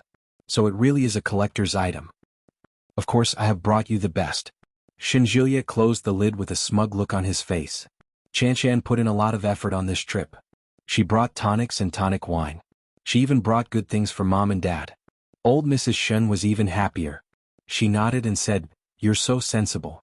By the way, Chanchan, I heard that you're painting?" "No, Grandma, I was just staring at other people drawing, for example." In the beginning, Yi Chanchan was still a little nervous, but as she spoke, her words became smoother and smoother. In the end, he and the old lady laughed together, and after a while they became one. Shinjulia had been worried that she might not be used to it, but it was obvious that he had been overthinking things. Old Mrs. Shun was an old fox. After chatting with Yi Chanchan for a long time, she pulled her into her room and said that she wanted to talk about something private. How could Shinjulia not let her go? He could only watch helplessly as his woman was dragged away. There were guests at home today. Shin Longyue and Mrs. Shin came home very early. As soon as he entered, Nanny he had already started preparing dinner. Madame Shin asked impatiently, "Where is he?" "He's inside. Grandma took him away. He's in the room." Madame Shin grinned from ear to ear and said, Okay. I'll go in and take a look. Mom will help you check." "You don't need to check. I've already proposed to her anyway. When I'm ready, we'll go get the certificate." When Mrs. Shin heard this, her heart calmed down. She smiled warmly and quickly walked in. On the other hand, Shin Longyue stepped forward and hooked his arm around his son's shoulder. He laughed heartily and said, "Good boy, quietly doing something big. Of course, I have to treat my wife seriously. Once it's confirmed, it's confirmed. You're not changing it? Bah, what the heck? Where can I find such a good girl next time?" Shin Longyue laughed heartily, his face full of ridicule. "Then I want to see what kind of girl can make our second young master Shin so infatuated." Shinjulia smiled smugly. "You like it too." In old Mrs. Ye's room, old Mrs. Yi was reading Yi Chanchan's palm. She frowned and asked, "Chanchan darling, has your hand been injured before? This palm reading doesn't seem right." Chapter 18-19. Suddenly Yi Chanchan's heart skipped a beat. She looked at her palm. It didn't look any different from usual. What's wrong? Yi Chanchan's heart was a little uneasy. Looking at the old lady, she felt a little strange. She had heard of the old lady's mysterious ways. She had heard that she was a big believer in all kinds of nonsense. If she found out that something was wrong, she would never let it go. Yi Yuyu was a living example. If it weren't for the old lady, Yi Yuyu and Shin Luo might still be married. Although Yi Yuyu was happier with Li Jinan than with Shin Luo was Yi Yuyu's first love. They had grown up together and they had been in love for a long time. It was only right and proper for them to be together. Guan Kui had stayed in the hospital and hadn't interfered with them. Without the old lady's opposition, Shin Luo might have slowly discovered the good in Yi Yuyu, and their relationship would have slowly improved. Then Yi Yuyu and Shin Luo could be together forever. However, the ideal was perfect, but in reality the old lady was right in between them. When she heard the old lady's words, Yi Chanchan had a bad feeling. "Your hand?" Old Mrs. Shen's frown deepened. "It looks pretty good. It looks rich and powerful. When were you born?" "Well?" Yi Chanchan thought about it and decided to tell her her birthday. "What time is it?" "It should be around midnight. Your 8 characters are a bit sinister, but your appearance is still not quite the same as Yuyu's. Your face is more rich and noble. Overall you look quite blessed. But why is your hand broken in the middle? It looks a little unlucky." Yi Chanchan's heart beat faster. She asked, "Grandma, what do you mean?" "To put it bluntly, it's a sign of a short life." When Yi Chanchan heard that, her hand shrank back in fear. "A short life?" Yi Chanchan was a little scared. "Does that mean I don't have long to live?" "I don't know much about palmistry, but from what I can see, the one with the best fate is Yu Lily. You know Yu Lily, don't you?" When old Mrs. Shen mentioned Yu Lily, she smiled happily. Lily, this child, was not very lucky before she turned 25. But after she turned 25, everything went smoothly for her. Yi Chanchan had heard Yu Lily mention it before. For a moment she felt a little awkward and said, I seem to have heard Lily mention it before. It said that she's going to give birth to a son and a daughter. Lily recently went for a prenatal checkup, and it seems to be a child. Yes, yes, yes, Lily will give birth to a son and a daughter. I'm telling you, I'm a half-fairy. What I say can't be wrong. As old Mrs. Shen spoke, her eyes looked up and down Yi Chanchan's palm. She looked left and right before finally putting Yi Chanchan's hand down. Chanchan, can you tell Grandma if your hand was injured or was it born like this? Well, I was probably born like this. Yi Chanchan glanced at her palm. There was a faint red line on it.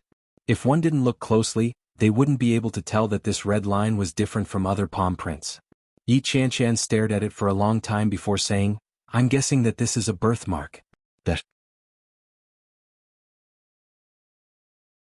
Chapter 1820. Ever since Yi Chanchan could remember, this red line had been following her. Yi Chanchan had never doubted the origin of this red line. It was as if she had eyes and a nose since she was young. Yi Chanchan felt that it was a very normal thing. But how did this little red line become the sign of a short life in the old lady's mouth? Old Mrs. Shen nodded her head. There was an indescribable expression on her face. Knock knock. There was a knock on the door. Yi Chanchan and the old lady looked over at the same time.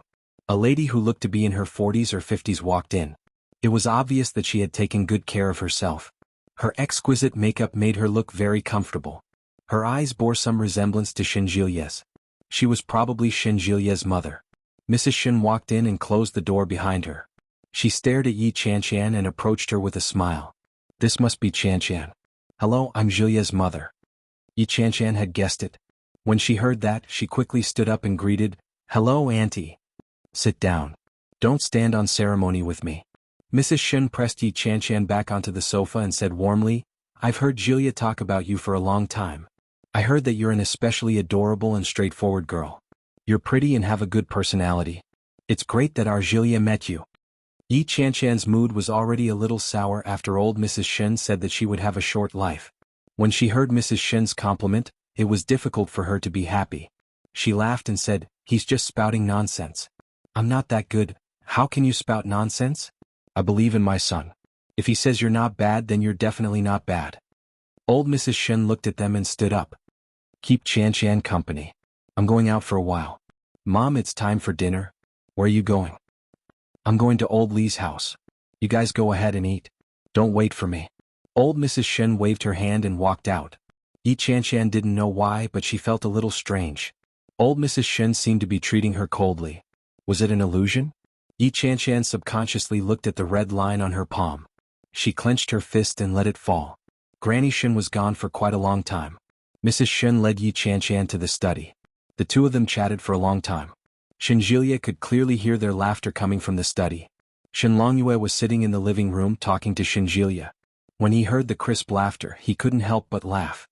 Your girlfriend is amazing. It's rare for your mother to be this happy. Shenjilia was very pleased with himself. Of course. Don't you know whose son chose her as his wife? Shen Longyue's smile widened. He pointed at Shenjilia and said, You only know how to suck up. Isn't that the truth? Like father, like son. You can find such a good wife like my mother, how can I lose? Humph, got it. Hurry up and call your mother and future wife to eat. Shenjilia turned his head and saw that Nanny he had already prepared the meal. He immediately stood up and said, Yes, sir. When Shenjilia walked in, he realized that the two women were reading a book. When Shenjilia got closer, he could clearly see the nude photo of himself. Chapter 1821. When Shenjilia saw it, he immediately felt uncomfortable. He rushed forward to cover the photo and shouted, D***, Mom? What are you doing? Mrs. Shen laughed out loud and said, What are you doing?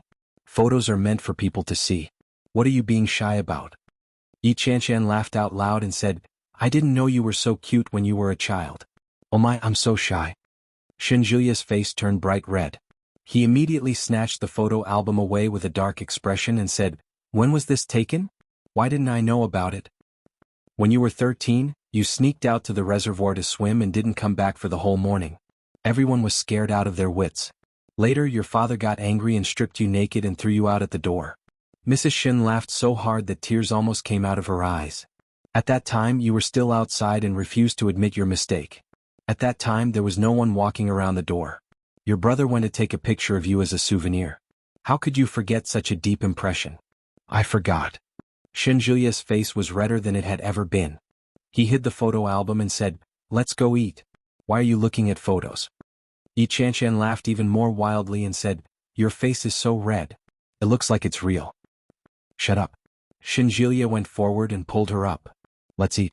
Before Yi Chanshan could catch her breath, she was pulled out by Shinjulia. Mrs. Shun looked at them from behind with a gratified expression. Yi Chanshan was pulled out, but she still recklessly pulled the photo album and said, "I haven't finished looking at it." "You're not allowed to look at it. How dare you look at my nude photos with my mother? Shameless. Go away. I didn't see anything." When Shinjulia heard that, he reached out and pulled her into his arms. He whispered in her ear, "It's okay. I'll show you everything later."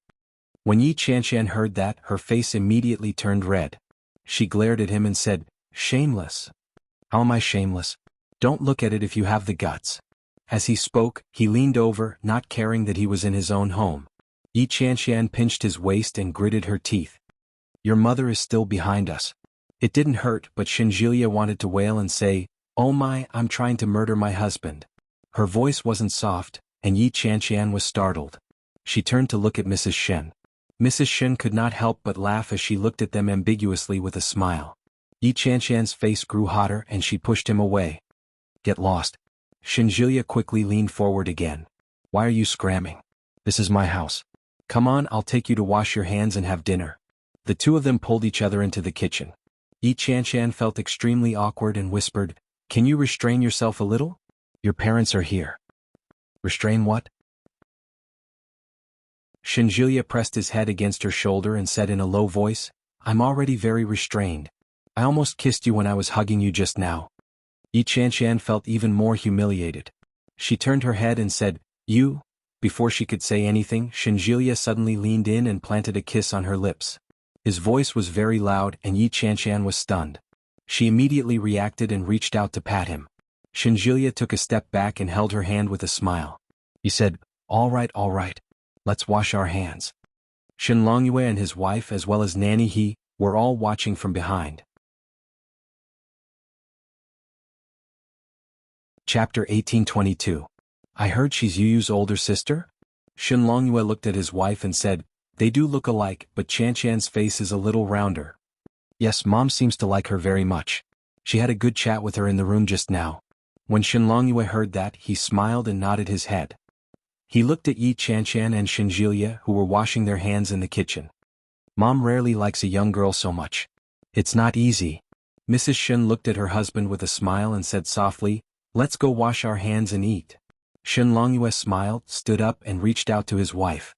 Mrs. Shin blushed slightly, but she still reached out and put her hand on her husband's palm. Yi Chanshan and Shinjulia quickly finished washing their hands and sat down.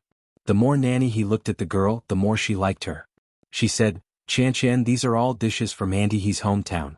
They're all Auntie's specialties. Try them." Yi Chanshan smiled. "Yes. Thank you, Auntie He." "Nanny He, why don't you sit down and eat with us?" Shinjulia patted the stool next to him. Mother He looked flattered. She waved her hands and said, No. Forget it. Old Madam won't be happy if she sees it." Shinjulia understood and didn't want to force her. When Yi Chanshan saw this, her understanding of the old lady became even more horrified. This old lady looked a little scary. When Yi Chanshan recalled what the old lady had said about her short life, she felt a little uncomfortable. Nanny He brought Yi Chanshan a bowl of rice. Feeling a little embarrassed, Yi Chanshan asked, "Grandma isn't back yet. Aren't you going to wait for her?" "No need, let's eat first." Mrs. Shen waved her hand. "Your grandmother is always like this. She often goes out and doesn't see anyone. Sometimes she will eat at a friend's house. We don't have to worry about her." Yi Chanshan nodded. But in his heart, he couldn't help but think, what if the old lady came back when they were halfway through eating? Would she say that he didn't know the rules and didn't show filial respect to his elders? The more he thought about it, the more likely it seemed. When she saw that everyone in the family was used to it, she slowly began to eat. Because of Shinjulia's presence, Yi Chanshan didn't feel too restrained when she ate. All of a sudden, Yi Chanshan felt a warm sensation on her leg, and she shivered involuntarily. Her heart raced as she turned to look at Shinjulia. Shinjuya's expression was natural as he calmly ate his meal. Yi Qianshan pushed his hand away. At the same time she felt someone looking at her. She looked up and saw that it was Madame Shen. Her face heated up and she immediately lowered her head. The next moment she felt another itch between her legs. She immediately clamped down and her whole body went numb. She turned around and glared at Shinjuya. Who would have thought that Shinjuya's expression would be so calm and composed? Feeling her gaze, he turned around and smiled brightly. Yi Qianshan was at a loss for words. She glared at him fiercely. Mrs. Shin noticed and asked, "What's wrong?" Shinjuya smiled and said, "She loves me too much." Yi Qianshan glared at him and quickly lowered her head with a red face. She reached out and pinched Shinjuya's thigh hard. Shinjuya wailed. Mrs. Shin asked again, "What's wrong?" Shinjuya smiled brightly. "Mom, it's nothing. Let's eat." Chapter 1823. But she didn't expose him. She lowered her head and continued eating. Yi Qianshan felt that she was about to become a slut. In public she actually, It was all Shinjuya's fault. Fortunately, Shinjuya's parents seemed to be easy to deal with. She was afraid that if Shinjuya's grandmother came back and saw it, would she lowered her head and blushed as she quietly finished her meal. Other than the few times when Shinjuya would reach out and touch her, everything else seemed quite harmonious. Fortunately, old Mrs. Shin still didn't come back after they finished eating. After Yi Qianshan finished eating, she was about to help Nanny He clear the dishes when Shinjuya pulled her away.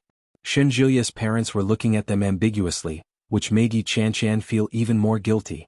Could it be that the old couple had seen all those small movements just now? Yi Qianshan's cheeks were burning as she was pulled away. She wanted to find a hole to hide in. Once they were out the door, Yi Qianshan retracted her hand and asked, "What were you doing just now?" What do you mean what?" Shinjuya played dumb. He blinked his eyes and looked at Yi Qianshan with an aggrieved expression. Yi Qianshan's face was still warm. She hit his hand hard again and said, "Your mother and father are still here and you're touching me all over. I keep feeling like your mother is watching me." "I wasn't touching you all over. Don't accuse me wrongly," Shinjuya exclaimed with his arms crossed. "Besides, isn't that how you usually eat? I'm used to it." Shinjuya's words made Yi Qianshan feel even more ashamed. She roared, "You're shameless. You're not usually like that." "I am. You're just used to it and can't feel it." "I'm not. Don't tell me you're always touching a girl's leg and suddenly forgot who you're doing it with?" Yi Qianshan narrowed her eyes and looked at him suspiciously. "How could that be? I only have you. You can't suspect me."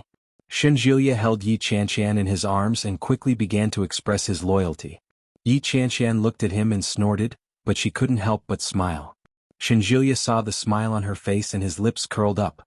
He leaned forward and kissed her. Yi Qianshan was shocked and instinctively looked to her left and right. After confirming that there was no one around, she pinched his waist again and said, "You're so annoying. We're on the main road. What if someone sees us?"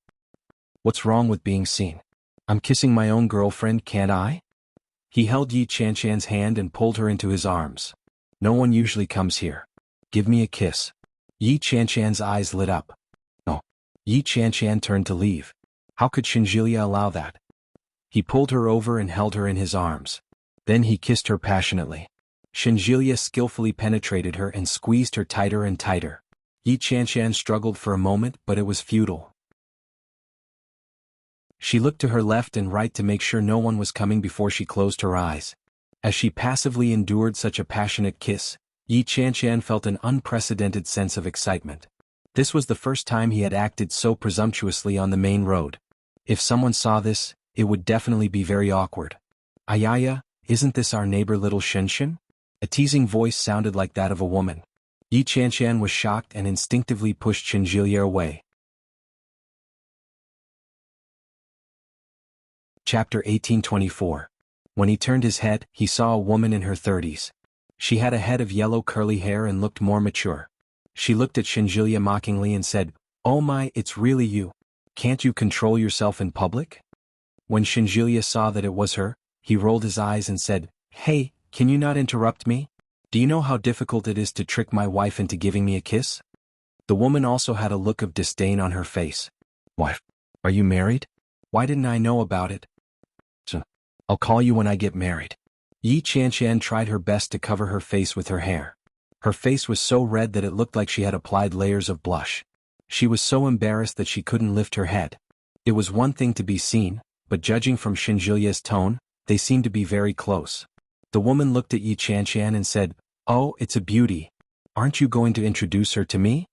Xinjilia put his arm around Yi Qianshan and said, "This is my girlfriend Yi Qianshan." When Yi Qianshan heard that, she had no choice but to look up and extend her hand to the woman. "Hello, hello. I'm Zhuang Kaidai. I live next door." Zhuang Kaidai looked at Yi Qianshan and suddenly looked surprised. She said, "Why does your girlfriend look a little familiar? Have I seen her somewhere before?" "Of course. Do you remember Yi Yuyu? Oh, your ex-sister-in-law? Of course I remember." After saying that, Zhuang Kaidai looked as if she had suddenly realized something. She said, "I was wondering where I had seen her before. Are you Yi Yuyu's sister or sister? You look so similar. Even your names are similar." "Yes. We are twins, not identical. We are heterozygotes. That's why we don't look alike." "I see." Zhuang Kaidai smiled. "But you have good taste. Little Shin has been obedient since he was young. He has never brought a girl home. You're the first one I've seen." When Xinjilia heard that, he looked at Yi Qianshan with an aggrieved expression and said, See. Even Sister Kaidai said so. I'm really a good boy. You can't doubt me in the future. I feel so wronged." Yi Qianshan glared at him. Faced with Zhuang Kaidai's suggestive gaze, she blushed and said, "I was just joking. I never suspected you." He held Yi Qianshan's arm and said, "That's right. I won't do anything to let you down. Isn't that right, Sister Kaidai? I'm very loyal to you." "That's right." Zhuang Kaidai rolled her eyes at him and said, "Forget it. All right, I'm not going to talk to you anymore. My child is still at home alone. Go home and feed the child." "All right, goodbye, Sister Kaidai." Xinjilia couldn't have asked for more. He quickly waved his hand and urged them on. Zhuang Kaidai was both annoyed and amused at the same time. She said, "You little brat, well done." She strode forward. "I'm leaving. Goodbye, Qianshan." "Goodbye, Sister Kaidai." Zhuang Kaidai walked over and brushed past Yi Qianshan. In a low voice she said, "If you're going to marry this guy, be careful when dealing with his grandmother. She's a tough nut to crack." With that, she pulled away from Yi Qianshan and waved at them. Yi Qianshan's heart skipped a beat. She immediately nodded. "I'm leaving." Zhuang Kaidai finally left.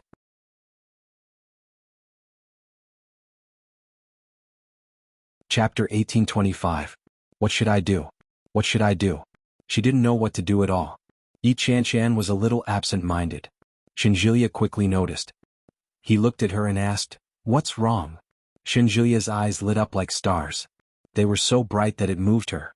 Yi Qianshan calmed down and shook her head. "It's nothing. Why don't we go back?" Xinjilia nudged her with his shoulder.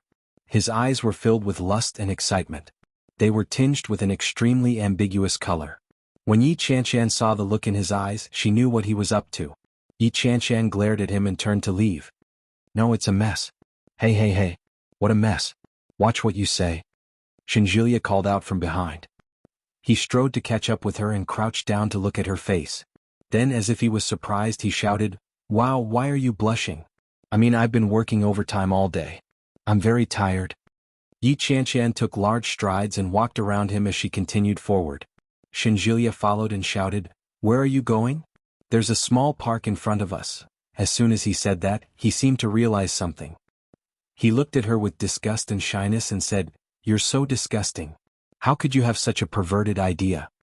Yi Qianshan couldn't hold it in any more. She laughed and pushed him away forcefully. In a low voice she said, "Get lost." No. It's not good to get lost like this.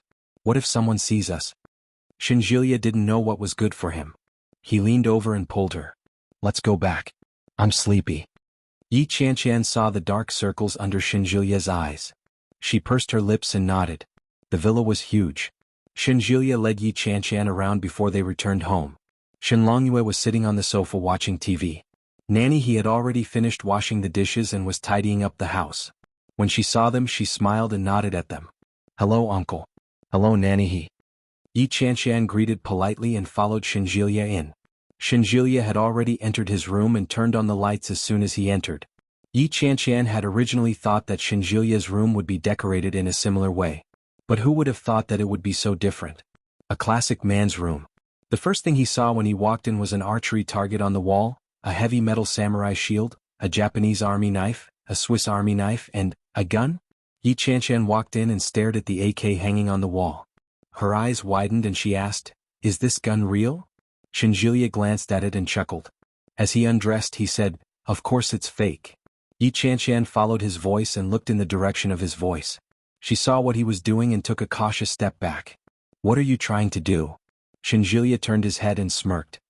He strolled over and whispered, "Guess what I want to do?" Yi Qianqian took a step back and clutched her chest. "The elders are still outside. Don't you dare mess around." "What could I possibly do?" Shinjilia leaned forward with a smile. He lowered his voice and said, "At most I'll just keep my voice down. No one will notice." "Bah!" Shinjilia burst out laughing. "You're full of perverted thoughts. I'm going to take a shower. Just sit here."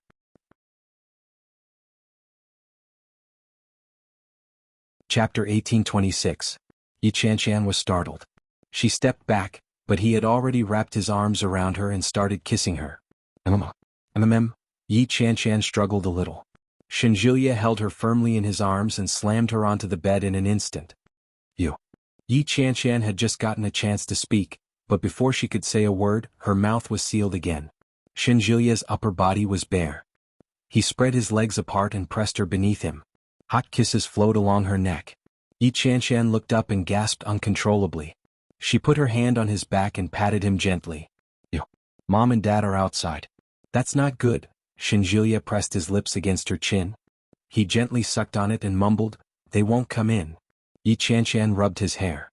Her breathing was a little uneven. She said, "Go take a shower. I don't despise you." As Shinjilia spoke, he had already unbuttoned her bra through her skirt. "It doesn't matter how long you haven't washed it." "I despise you." "It's too late to despise me. You can't get rid of me." Shinjilia's voice was low and husky. He leaned into her ear and his warm breath was on her neck. Yi Qianqian was so sensitive that her whole body trembled. But she felt like flying. Shinjilia couldn't wait to press her against him. His slightly rough hands stroked the insides of her clothes. Yi Qianqian felt his presence. Her cheeks turned red and her heart raced. They were still in his house.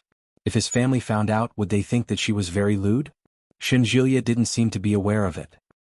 He unzipped the back of her dress and slowly removed it from her shoulders. Her snow-white skin was exposed and it made one's blood boil. Knock knock. There was a knock on the door. Shinjilia paused. Yi Qianqian's body stiffened. They looked at the door at the same time. Yi Qianqian was so nervous that her heart was about to jump out. Yi Qianqian pushed him away, got up and straightened her clothes. Shinjilia shouted with displeasure, "Who is it?" "Your grandmother," he roared. Yi Qianqian almost laughed out loud. "Why does it sound like he's scolding me?" When Shinjilia saw the expression on Yi Qianqian's face, he kissed her on the lips in displeasure. He slowly straightened his pants and walked toward the door. Yi Qianqian hid herself and fastened her skirt. Shinjilia had already opened the door. Old Mrs. Shun was standing in the doorway with a dark expression on her face. Shinjilia made up his mind and looked at the old lady. He raised his eyebrows slightly and asked, "Grandma, what's wrong?" "What about the girl?" "He's inside." "What's wrong?" Shinjilia had a bad feeling about this. Yi Qianqian did the same. She strode forward. When old Mrs. Shun saw Yi Qianqian, she immediately went forward to hold her hand. Yi Qianqian was shocked by the suddenness of the situation. She exclaimed, "Grandma, what's wrong?" Shinjilia quickly pulled Yi Qianqian back and asked, "Grandma, what are you doing? Let me see your hand again." Yi Qianqian's heart was filled with apprehension. She extended her palm. "Male left, female right. Show me your right hand." Yi Qianqian's heart beat faster. She extended her right hand. Shinjilia frowned. He pulled Yi Qianqian's hand back unhappily and said, "Grandma, how many times have I told you not to believe in such superstitious things? What have you heard this time?" Chapter 1827. Old Mrs. Shun took Yi Qianqian's hand and looked at it. She frowned and said, "I was right. This girl can't do it." Yi Qianqian's heart skipped a beat. She was embarrassed. Shinjilia's expression darkened as he said, Grandma, I'm the one getting married, not you. Previously when you liked Lily, I listened to you and pursued her. But now I like Chan. Can you support me? Yi Chan's expression darkened. No, this girl will die young. You can't marry her. You'll die young too. Old Mrs. Shen stomped her feet in anger. Would I harm you? I'm doing this for your own good. Julia, don't make me angry. If I say no, it means no. Grandma, you don't have the final say in this world. But I have the final say in this family. Old Mrs. Shen yelled. You can't be with her. Yi Chan's heart trembled. She forcefully pulled her hand back. She was so embarrassed that she couldn't even force a smile. She took a step back and said, Old Shen, don't argue with the old lady. I'll leave. Shen Julia's expression darkened. He pulled Yi Chan over and yelled, No. Yi Chan was shocked. Her heart was pounding. Shen Longyue, his wife, and Nanny He were all watching. Yi Chan's eyes were burning. She struggled and said, No. Shen Julia's voice was softer than before, but it was still firm. Grandma, you should stop doing such superstitious things. Do you know how many people you've harmed because of your superstition? I've harmed people? Old Mrs. Shen's eyes widened in disbelief. When have I harmed anyone? Shen Julia, are you still my grandson? It's precisely because I'm your grandson that I'm reminding you. Think about Sister Manting, my brother, and Yi Yu. Which one of them didn't suffer because of you? Think about it. If you hadn't been so alarmist, would my brother and Yi Yu have gotten a divorce? If you hadn't been superstitious and believed that Sister Manting would bring good luck to our family, would Sister Manting have become what she is now? Think about it. Which of these superstitious things you've said are true? Old Mrs. Shen couldn't believe it. Are you doubting me?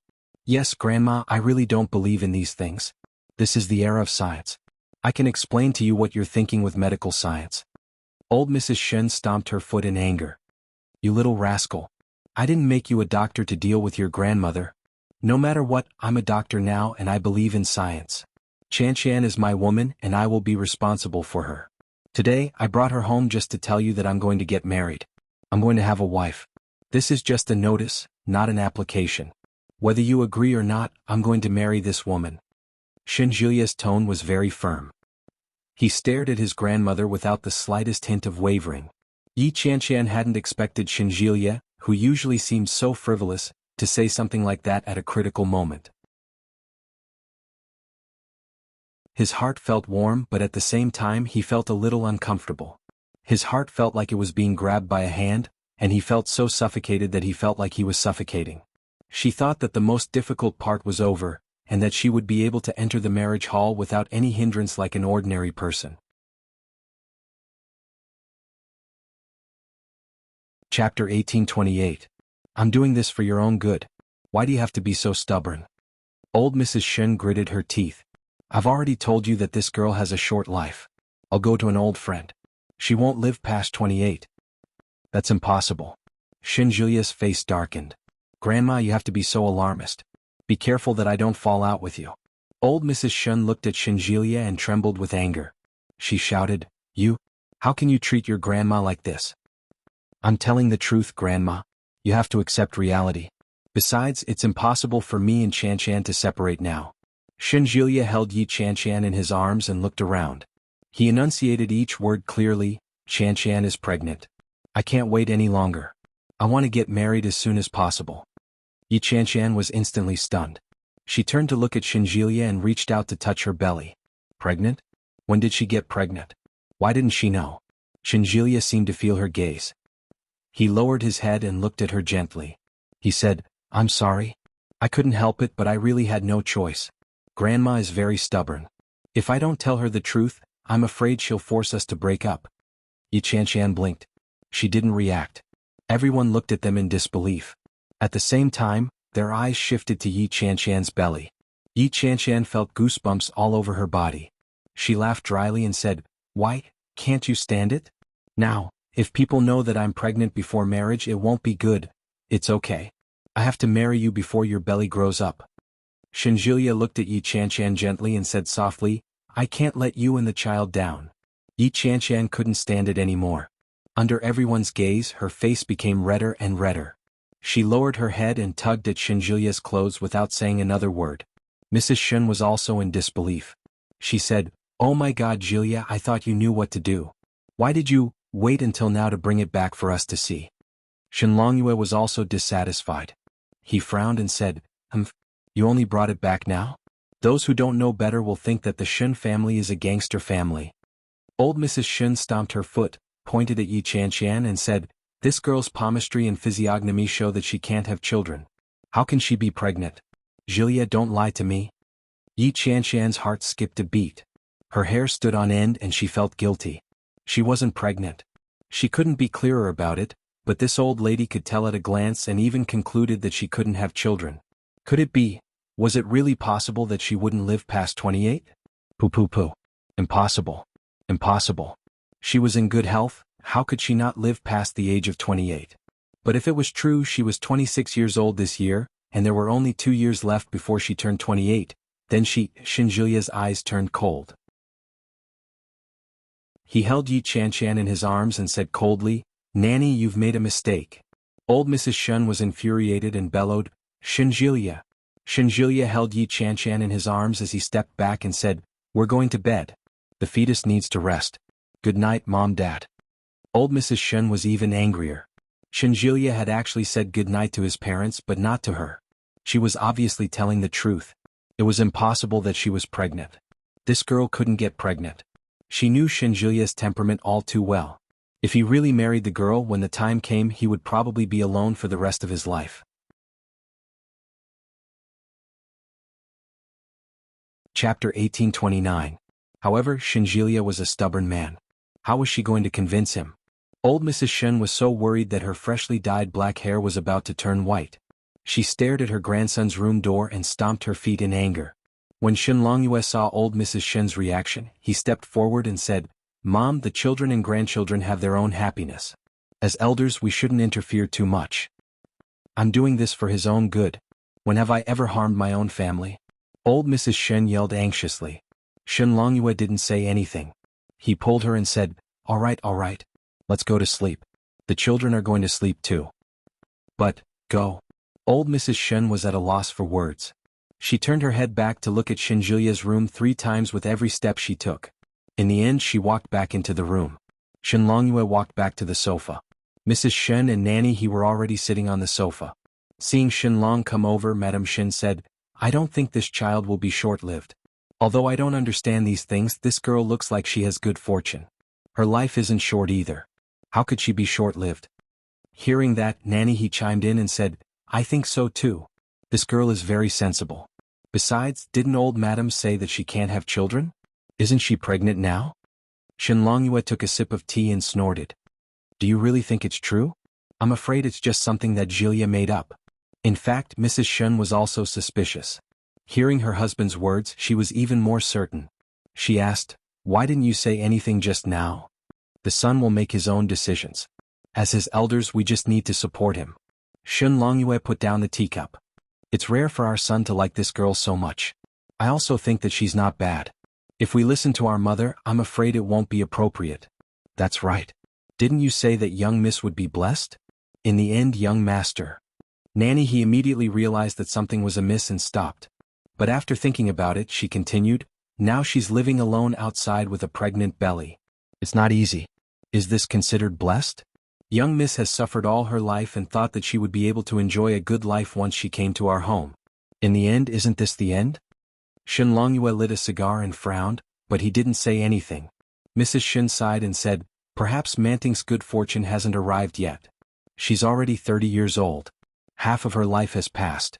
If she doesn't enjoy life now, her whole life will have passed. Nanny He spoke bluntly. The scene was silent. After Shen Julia pulled Yi Qianqian into the room, he locked the door. Because of the drama, the atmosphere in the room was completely gone, and the mood was gone. Yi Qianqian clutched her stomach and asked, When did I get pregnant? You'll be pregnant from now on. Shen Julia sat on the bed and said, If you don't have one now, let's make one. As long as you're still willing to marry me, let's hurry up and get our marriage certificate tomorrow. Tomorrow is Sunday. Then I'll go again on Monday. I'm going back to Kingstown. I've already bought the plane tickets.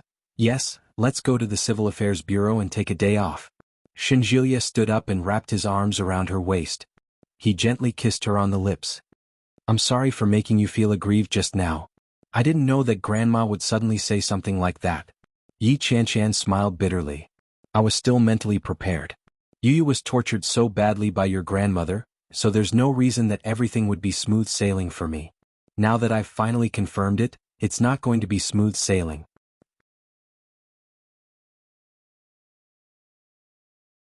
Chapter 1830. When Shinjilia heard that, he poked her on the head and rebuked, "It's not up to Grandma to decide whether things will go smoothly or not. If you want to marry me, we'll be together." What if Grandma doesn't agree? It doesn't matter. She'll agree. Yi Qianshan felt that something was wrong. She frowned and thought for a moment before saying, "I think what Grandma said might be true. Didn't she say before that Yu was fated to get married again? Now that Yu has gotten married again, what if Yi Qianshan really died and didn't live past the age of 28? Impossible. Grandma is just spouting nonsense. Grandma claims to be a demigod, so half of what she says is true, and the other half isn't. Based on what Yu said earlier, I'm guessing that Grandma has the intention of urging them to divorce. She's just trying to prove that what she said is true." Yi Qianshan was stunned. Shinjilia continued, "Grandma has rarely been questioned in her life, especially when she has set her mind on something. She won't change her mind easily. Grandma is a little paranoid." "Is that an illness?" "Yes, it's a psychological illness. It's not serious, but it's difficult to treat. Moreover, Grandma is very uncooperative." Shinjilia gently stroked Yi Qianshan's head and softly said, "Grandma is used to being domineering, but I won't let Grandma affect us." "Okay." Yi Qianshan still felt that it was inappropriate. She looked around the room and said, "Why don't I go back first? I don't think it's appropriate. I've never had a boyfriend and I've never met my boyfriend's parents. But is it appropriate for us to stay together? Let's sleep in separate rooms." "It's okay. My parents are very democratic." "No, I don't think it's appropriate. I don't think other people would stay with their boyfriends the first time they meet their parents." When Shinjilia saw Yi Qianshan's insistence, he thought for a moment and said, "All right then. I'll go to a hotel with you." You're going too?" "Yes. Why don't you sleep next to me? I have an empty room next to mine. Sister Manting used to live there, but it's empty now." "That isn't appropriate." Yi Qianshan blinked and felt even more uncomfortable. "Then we'll go to a hotel. But do you think my parents will think we eloped?" Yi Qianshan was speechless. After thinking about it, he finally decided to stay in Shin Manting's room. After informing his parents, Shinjilia took the key and opened the door for Yi Qianshan. He took a clean bed and laid it on the bed. After tidying up the room a little, he allowed Yi Qianshan to move in. The room was very clean, even though it had not been occupied for a long time and had no smell. On the bedside table was a photo of Shin Manting. She looked particularly beautiful and alluring. She was sitting in front of the piano and smiling elegantly. Shin Manting was indeed very pretty. No wonder Shin Luo and couldn't control himself. However, it was such a fate. Yi Qianshan thought of Shin Manting. She looked at Shinjilia and asked, "I heard that Shin Manting was an orphan brought back by grandmother. She was already a big girl when she was brought back. Why did grandmother suddenly want to bring a girl back to be her granddaughter?" Shinjilia was surprised. "I didn't expect you to be interested in this." Sitting by Yi Qianshan's bedside, Shinjishua said, "It's all because of superstitions. They say that Sister Manting is blessed with good fortune and that her horoscope is very similar to my older sister's. The Great Lock of the Soul officially changed its name to Restricted Hidden Marriage, pampering your sweet wife 99 times. Chapter 1831. Horoscope. Yes, horoscope. Shinjilia looked at the photo on the bedside table and said, "Grandma is very strange sometimes. Sometimes she looks at people's faces and palms, but Sister Manting looks at horoscope." "How did Grandma get her horoscope?" "Grandma went to the orphanage to look for it." Shinjilia glanced at Yi Qianshan with a strange expression on his face. He said, "Grandmother always believed that her granddaughter was still alive. She said that if her granddaughter could come back, she would have no regrets in her life. She searched for her for more than 20 years. If she's still alive, she'd be about 28 or 29 years old now." "So Grandma went to the orphanage to look for an orphan of that age?" "Yes, but because of this horoscope, she found Sister Manting." "Based on her horoscope?" "Yes, she found her. After she brought her back to the capital, she did a paternity test and found that she wasn't our child." Yi Qianshan was speechless. "But Shin Manting is already an adult. Why did she come back with Grandma?" Yi Qianqian had automatically changed from your grandmother to grandma. No matter how you looked at it, it seemed like a curse. She was still in school at that time, and an orphan's tuition had to be sponsored. Sister Manting's expenses were relatively high. When she first came back, she was dressed well, but she was too skinny. Later on, she became even more beautiful. So, she was seduced because she had ulterior motives? Maybe she wanted a better life, so she left with grandma. Or maybe she just wanted a family.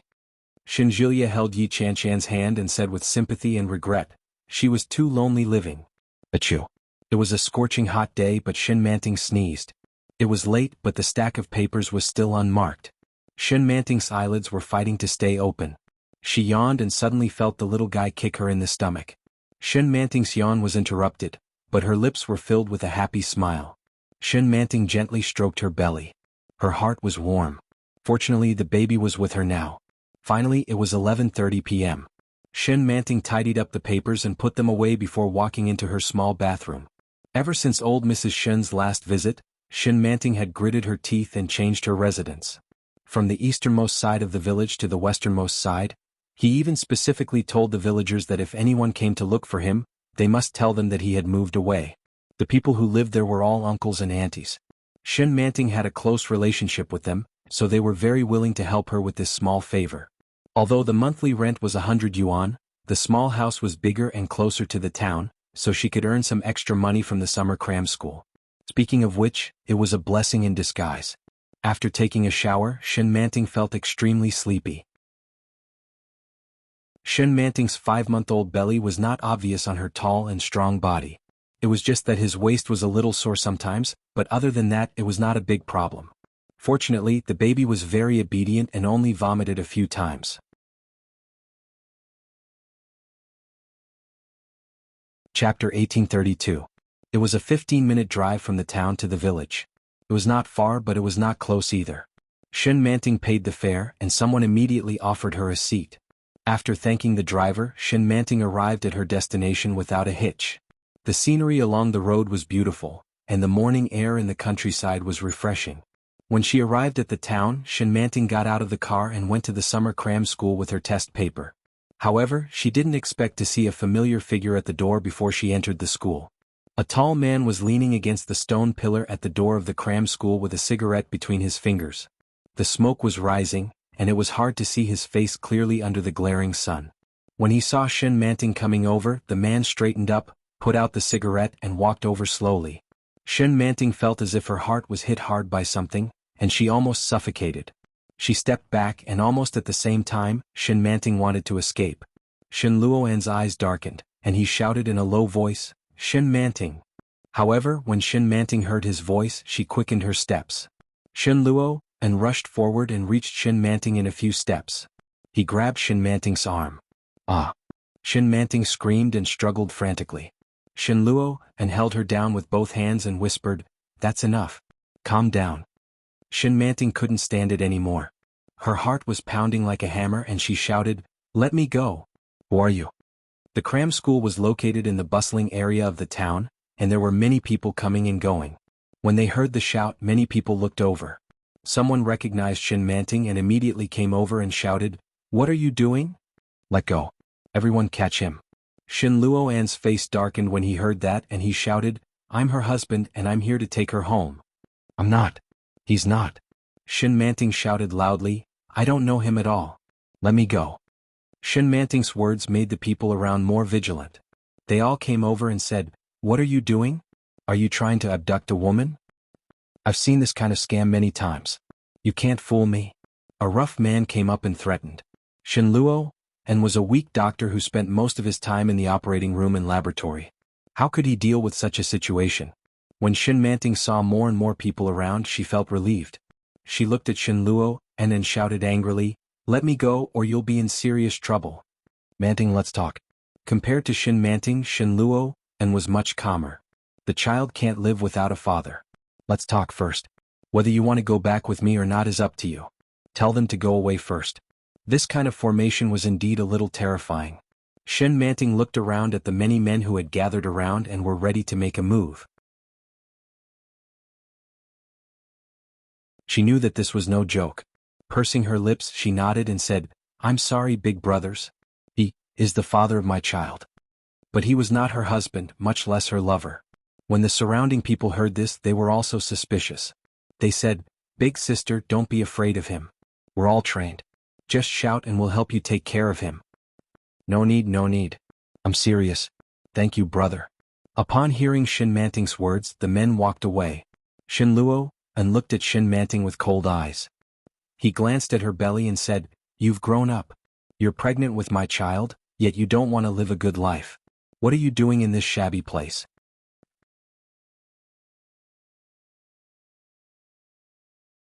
Chapter 1833. When Shin Manting heard this, she stared at Shin Luo and then sneered, "How do you know this child is yours? Shin Luo, and you think too highly of yourself, don't you?" "Not mine." Shin Luo and took a step forward and his eyes were very gloomy. "Then whose is it?" "It's none of your business. Anyway, it's not yours." Shin Manting's eyes were very cold. She looked at the man in front of her and felt only sarcasm in her heart. "What? After coming out of prison, you finally want to be a human being? Wasn't I a human being before? You have always been a beast."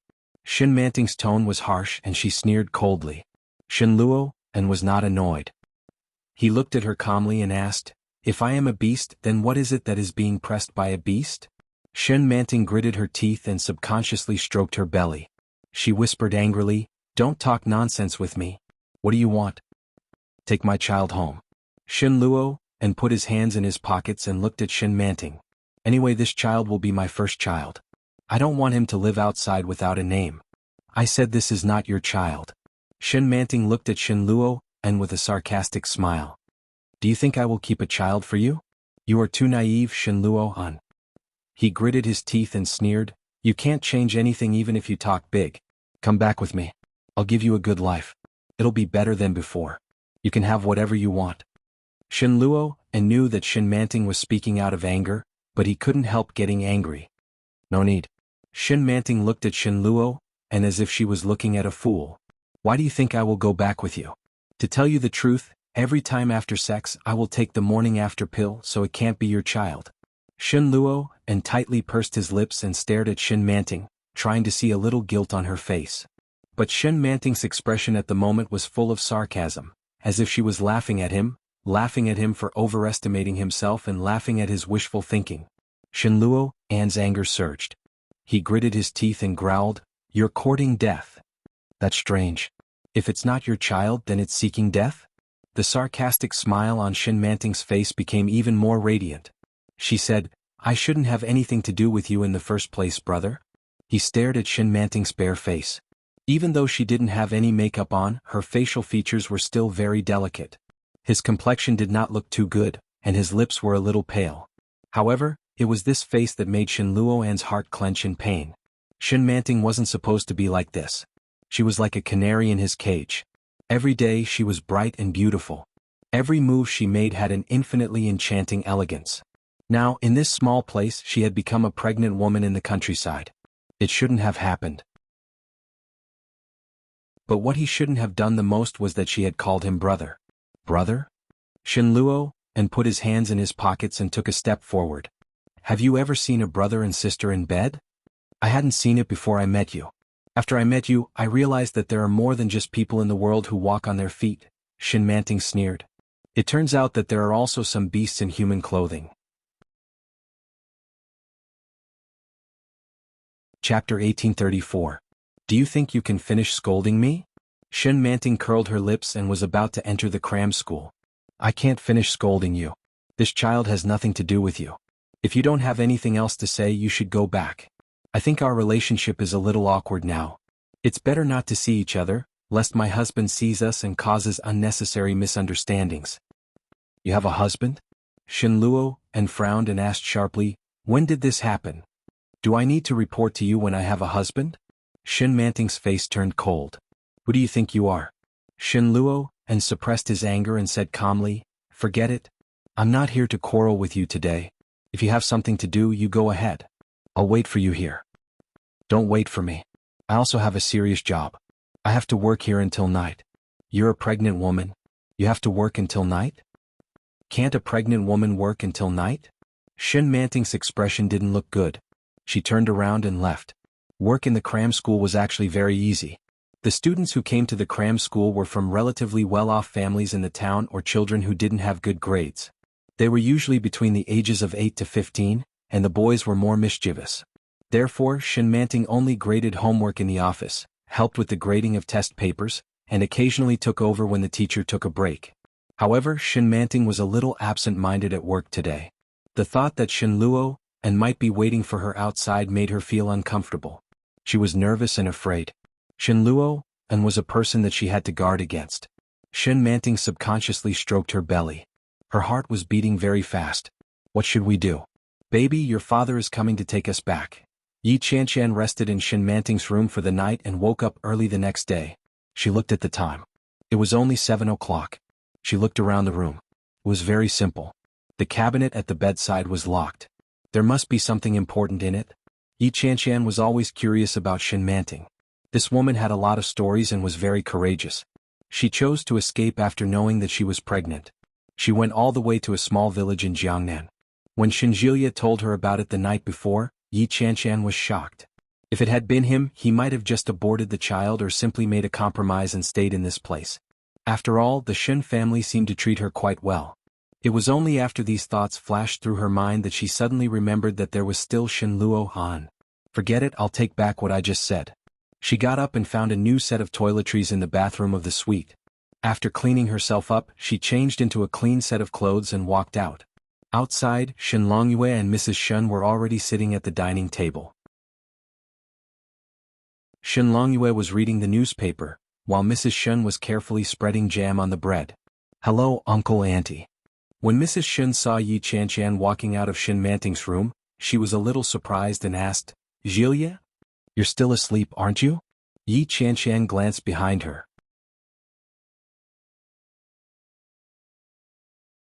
Chapter 1835. Yi Qianshan felt that something was amiss and asked, Yes. What's wrong? It's nothing. It's just that Manting's room has been vacant for a long time. Why is Jilia living there? He didn't even ask Nanny He to clean it up.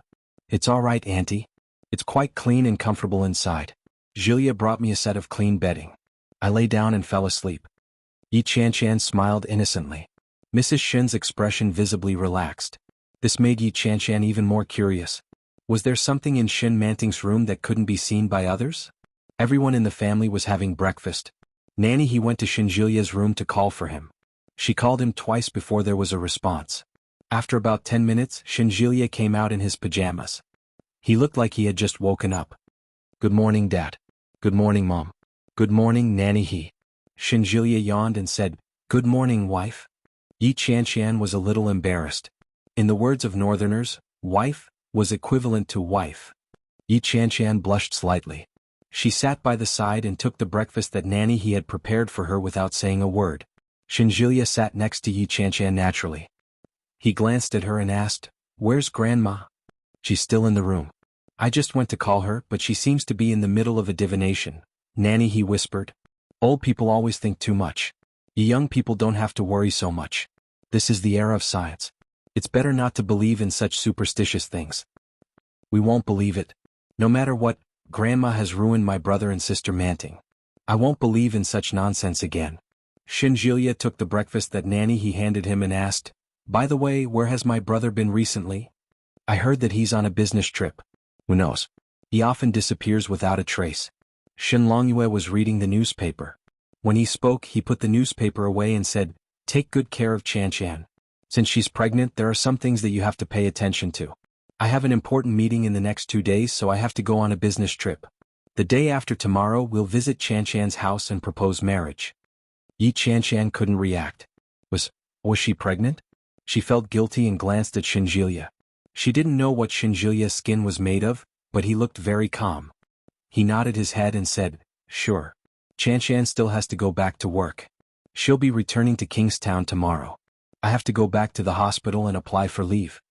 All right, you guys go first. Your mother and I will be there the day after tomorrow. What are you going to do the day after tomorrow? An old voice with a bit of vitality could be heard. The old lady walked over and said, What do you want to do? Grandma, it's time for dinner, Shinjilia called out. At the same time, he nudged Yi Qianshan. Yi Qianshan immediately called out, Grandma? Old Mrs. Shun didn't look too happy and said, "You want to propose the day after tomorrow? Betrothal gifts?" "Yes, Mom. Please sit down and talk." Mrs. Shun stood up and pulled out a stool for old Mrs. Shun. "No, I don't agree." Old Mrs. Shun shoved the stool back. Chan has a short lifeline on her hand. Of all the places to put it, it just had to be on her lifeline. "Mom, what era is it now? Do you still believe in such things? It's fine as long as the child likes it."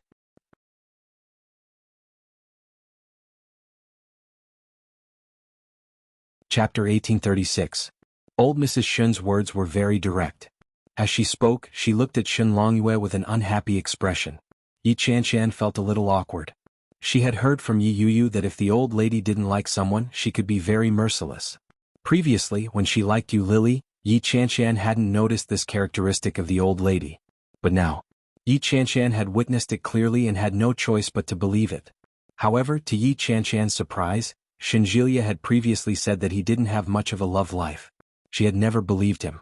Now that she had received confirmation from the old lady, Yi Chanshan couldn't help but look at Shinjilia again. "How can you curse someone like that? Chanshan is fine now because of your curse." Shinjilia looked a little angry. It was fine in the first place. Chanshan has always been living well. Now, you want her to die at 28 years old with just one sentence. How can you do this? "Jilia, I don't want to do this either. I know that it's rare for you to like a girl, but I'm just playing it safe." Shinjilia pursed his lips and didn't say another word. He stood up and took Yi Chanshan's hand to leave. When old Mrs. Shun saw this, she panicked and yelled, "Where are you going?" "I'm going to have my fortune read to see if it's as mysterious as you say." Shinjilia took Yi Chanshan's hand and walked away from the dining table in a few steps. When old Mrs. Shun heard that, she snorted and said, "Do you still need others at a time like this? The experts that I, your granny, know are all over the place. How could your people have met my wife? They just listen to what you say," Shinjilia said. Shinjilia was a little annoyed. "I think she's very good. She even brought you a gift. She's not bad to you. Why do you have to slander her like this?" "What do you mean slander? If I hadn't read her fortune, would I have said that to you? Why didn't you read Lily's palm at that time? Lily's physiognomy is very good. You can tell at a glance what her fortune is like.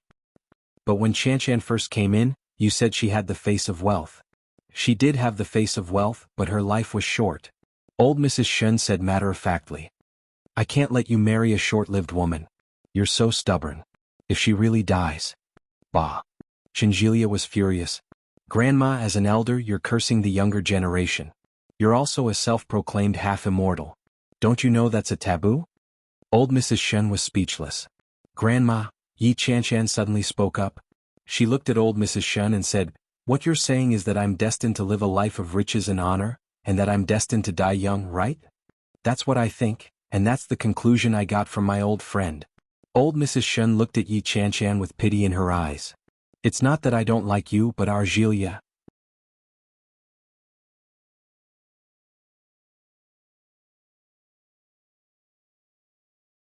Chapter 1837. Yi Chanshan's words were clear. She pulled out all of her family's wealth and laid it out in front of them. Shinjilia silently hugged Yi Chanshan tightly and comforted her. Yi Chanshan glanced at Shinjilia and continued, "When I was in high school, my grandmother contracted a very serious illness. At that time, she underwent continuous chemotherapy for several years. After struggling for several years, she finally couldn't take it anymore and passed away. At that time, our family was in dire straits. I had to work outside to be able to pay for my normal living and school fees. When I was in college, I almost dropped out, but my best friend helped me. That's why I'm where I am today. Grandma, does this kind of fate count as a life of wealth to you?" Yi Chanshan's words were very firm. She looked at old Mrs. Shun, and every word that came out of her mouth was unquestionable. Old Mrs. Shun frowned when she heard that. Shun Longyue and Mrs. Shun were a little moved when they heard that. "It's not easy for anyone to live in this world. I started from scratch, but your grandmother still said that I didn't accomplish anything in my life." Shun Longyue took a sip of milk and said with a sigh, "Although your grandmother wasn't a psychic back then, she still went to ask her old friends and came to the conclusion. There's no difference." "Longyue, how can you talk about your mother like that? Mom, times are different now. Don't believe in such things anymore." Shun Longyue looked helpless. "Jilia isn't young anymore. It's not easy for him to find a girl he likes. Why do you have to break them up? You've said it yourself that doing such a thing will shorten your lifespan. It's my own grandson. It doesn't matter if my life is shortened. I'm doing it for Julia's sake. I don't believe in such things. Shinjilia held Yi Qianqian in his arms. Let's go. Shinjilia. Shinjilia ignored her and led Yi Qianqian into his room. Yi Qianqian looked at Shinjilia and asked, "Do you really not believe it?" Shinjilia rummaged through his closet and took out a set of casual clothes. He looked at Yi Qianqian and said, "Of course not. Didn't I tell you last night? But I think it's better to believe in these things." He turned to look at Yi Qianqian as if he had seen a ghost and asked, "Yi Qianqian, do you really think you're going to die?" Yi Qianqian turned her head away in embarrassment and said softly, "Actually, someone has said something like that before." Shinjilia frowned. He looked at Yi Qianqian and waited for her to continue. "Right in front of our town there's a blind man. We call him Uncle Blind Man. Uncle Blind Man is possessed by a god. It's said that he can invite both gods and ghosts. He read your fortune for you?" "Not really. I thought he was just joking." "What did he say?" "He said, the little girl's life isn't bad, but you have to be careful of villains and be careful of your life." "Did he really say that?" "I don't remember the specifics, but that's the general idea." Shinjilia was silent for a moment. He took off his clothes and put on a shirt before saying, "Let's go back to Yuntown and get to the bottom of this." "Can't we wait until tomorrow?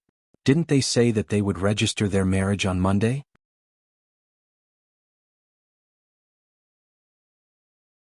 Chapter 1838. "I'm going to get the household registration booklet," Shinjilia said softly as he held Yi Qianqian's head in his hands. "We're going to get our marriage certificate tomorrow. Your grandfather passed away and I haven't visited him yet. I'll go pay my respects tomorrow." Yi Qianqian was stunned. "How did you know?" "Your sister told me about it yesterday." Shinjilia's eyes were filled with guilt. "I'm sorry. It's just a quarrel. I shouldn't have ignored what's going on around you. If you hadn't told me about it yesterday, I'm afraid I wouldn't have known about it today." Yi Qianqian pursed her lips, suddenly feeling a little sad. She opened her arms and hugged Shinjilia. In a soft voice she said, "It's not your fault. It's all my fault. I didn't trust you." Shinjilia rested his chin on her head and whispered, "Qianqian, no matter what happens in the future, you must trust me. As long as you ask me, I won't lie to you. Yes. If I've done anything wrong to you, you're welcome to stab me to death with a knife." Yi Qianqian burst out laughing. She slapped him on the chest and said coquettishly, "Go away. If I stab you to death I'll have to go to jail." Shinjilia smiled and gently released her. He packed a few simple clothes and stuffed them into Yi Qianqian's suitcase. Then Shinjilia dashed into his parents' room, flipped through the household register and snuck back. When Yi Qianqian and Shinjilia walked out, old Mrs. Shun was having breakfast. Seeing that they were carrying a bag, he immediately became alert and asked, "Where are you going?" "I'll leave first. Grandma, uncle, auntie, thank you for your hospitality." Yi Qianqian smiled and said, "I have to work tomorrow. If I rush back today I'll be able to work tomorrow." "Where's Julia?" "Of course I'm sending her to the airport." While he was at it he could also go to Cloud Town for a walk. However, Shinjilia didn't finish his sentence. He simply picked up Yi Qianqian's suitcase and walked out. The two of them hailed a taxi and arrived at the airport in about 50 minutes. After buying the nearest ticket to Cloud Town Airport, the two quickly boarded the plane. When they arrived at Cloud Town, it was around 11 o'clock in the afternoon. The two of them ate something on the plane and went straight home. Some people in town were surprised to see Yi Qianqian. However, when they saw the young man beside her, they began to talk among themselves. "Isn't that Yi Qianqian's ex-boyfriend? The one who did that to Fong Tong Tong?" "I don't think so. They did that kind of thing and they're still together?"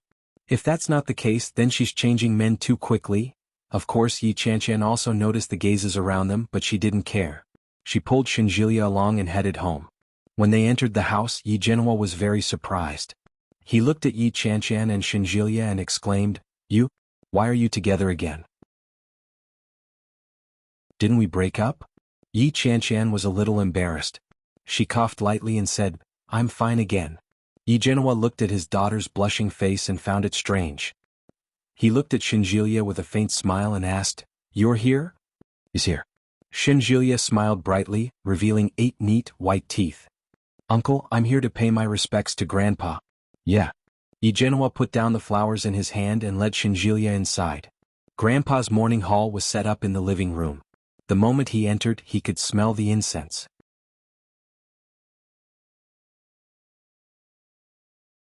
Chapter 1839. Hello, Grandpa. Shinjilia knelt down as well. I'm Xiaoxin. I'm sorry that I didn't come to see you one last time when you passed away. But don't worry, I'll treat your granddaughter well in the future. I won't let Qianqian be bullied. I swear here.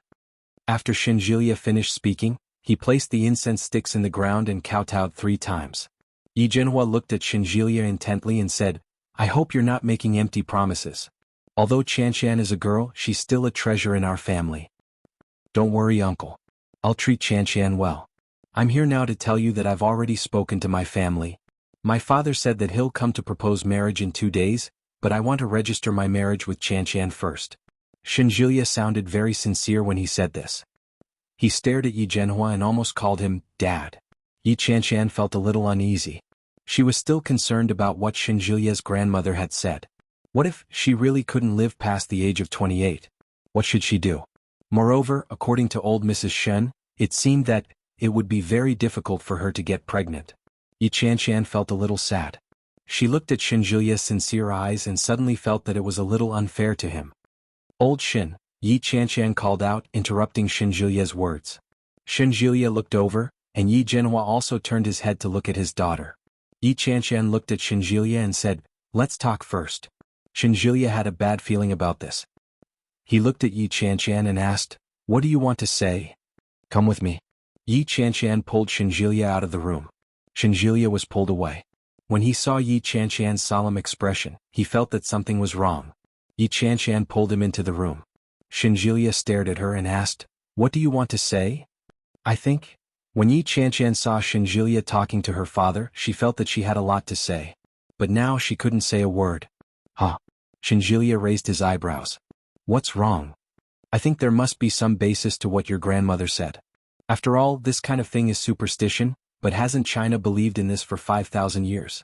It's best if it's not true, but if it's true and I really die at 28 then? Enough. Shinjilia's expression darkened. Yi Qianqian, what do you think I like about you? Yi Qianqian couldn't react for a moment. You're so timid. Do you really believe what Grandma said? Yi Qianqian didn't say anything. Her attitude was equivalent to a silent agreement. Shinjilia grew even angrier. He said, Even if you're really dead, I'll accept it. Who asked me to choose this path? But, Shinjilia emphasized the last 2 words. Grandma's words can't be trusted. I've never believed Grandma's words. She even told me a bunch of nonsense about fortune-telling. She told me how great I'd be in this life and how beautiful my future wife would be. But look in the mirror now. Is she beautiful? Shinjilia's eyes widened. The corners of Yi Qianqian's eyes twitched. She couldn't react for a moment. She said that the child I gave birth to would be smart, but look at yourself. With your genes, do you think you can be smart?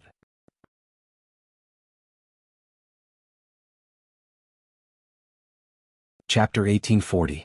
Shinjilia held her down and said, I'm just giving you an example. Look, it turns out that grandmother's words aren't accurate. Sometimes you're just unlucky. It's just a coincidence. We're not married yet. Who can guarantee that I'm the wife your grandmother said you're going to marry? Besides, grandmother said it's difficult for me to have children. I think, your wife might not be me but someone else. Shinjilia lost his temper. A sense of helplessness and defeat engulfed him from the bottom of his heart. Yi Qianqian, do you really believe grandmother's words? Yi Qianqian pouted. She seemed to be acting coquettishly and aggrieved. I don't want to believe it either, but didn't she say that Yu would have a second marriage? Didn't it come true? I think, she forced Yu to divorce my brother. Is she going to let her die alone? A second marriage is only a matter of time.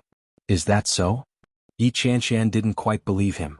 However, when she saw the obvious unhappy expression on Shinjilia's face, she nodded and said, That seems to make sense.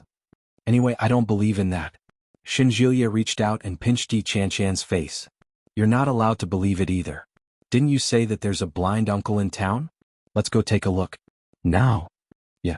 Shinjilia pulled her. Since we're already here, we'll naturally go look for the blind uncle after paying our respects to grandfather. All right. Let's go buy some gifts. Yi Qianqian walked into the house and picked up her purse. She was a little hesitant. What's wrong? Yi Qianshan looked very uncomfortable. She looked at Shinjilia and said, on our way to the blind uncle's house, we'll pass by a small shop. We can buy some gifts on the way. Let's go then. Shinjilia didn't notice the problem. But that small shop is owned by Fong Tong Tong. Yi Qianshan smiled, but there was a hint of awkwardness in her smile. She said, why don't we take a detour? It'll be awkward if we see her. What's there to be awkward about? Shinjilia glanced at her. We're going to show her what we look like now. Shinjilia straightened his clothes and pulled Yi Qianshan out. Wait a minute. Yi Qianshan tugged at him. Don't you know what happened to Tong Tong?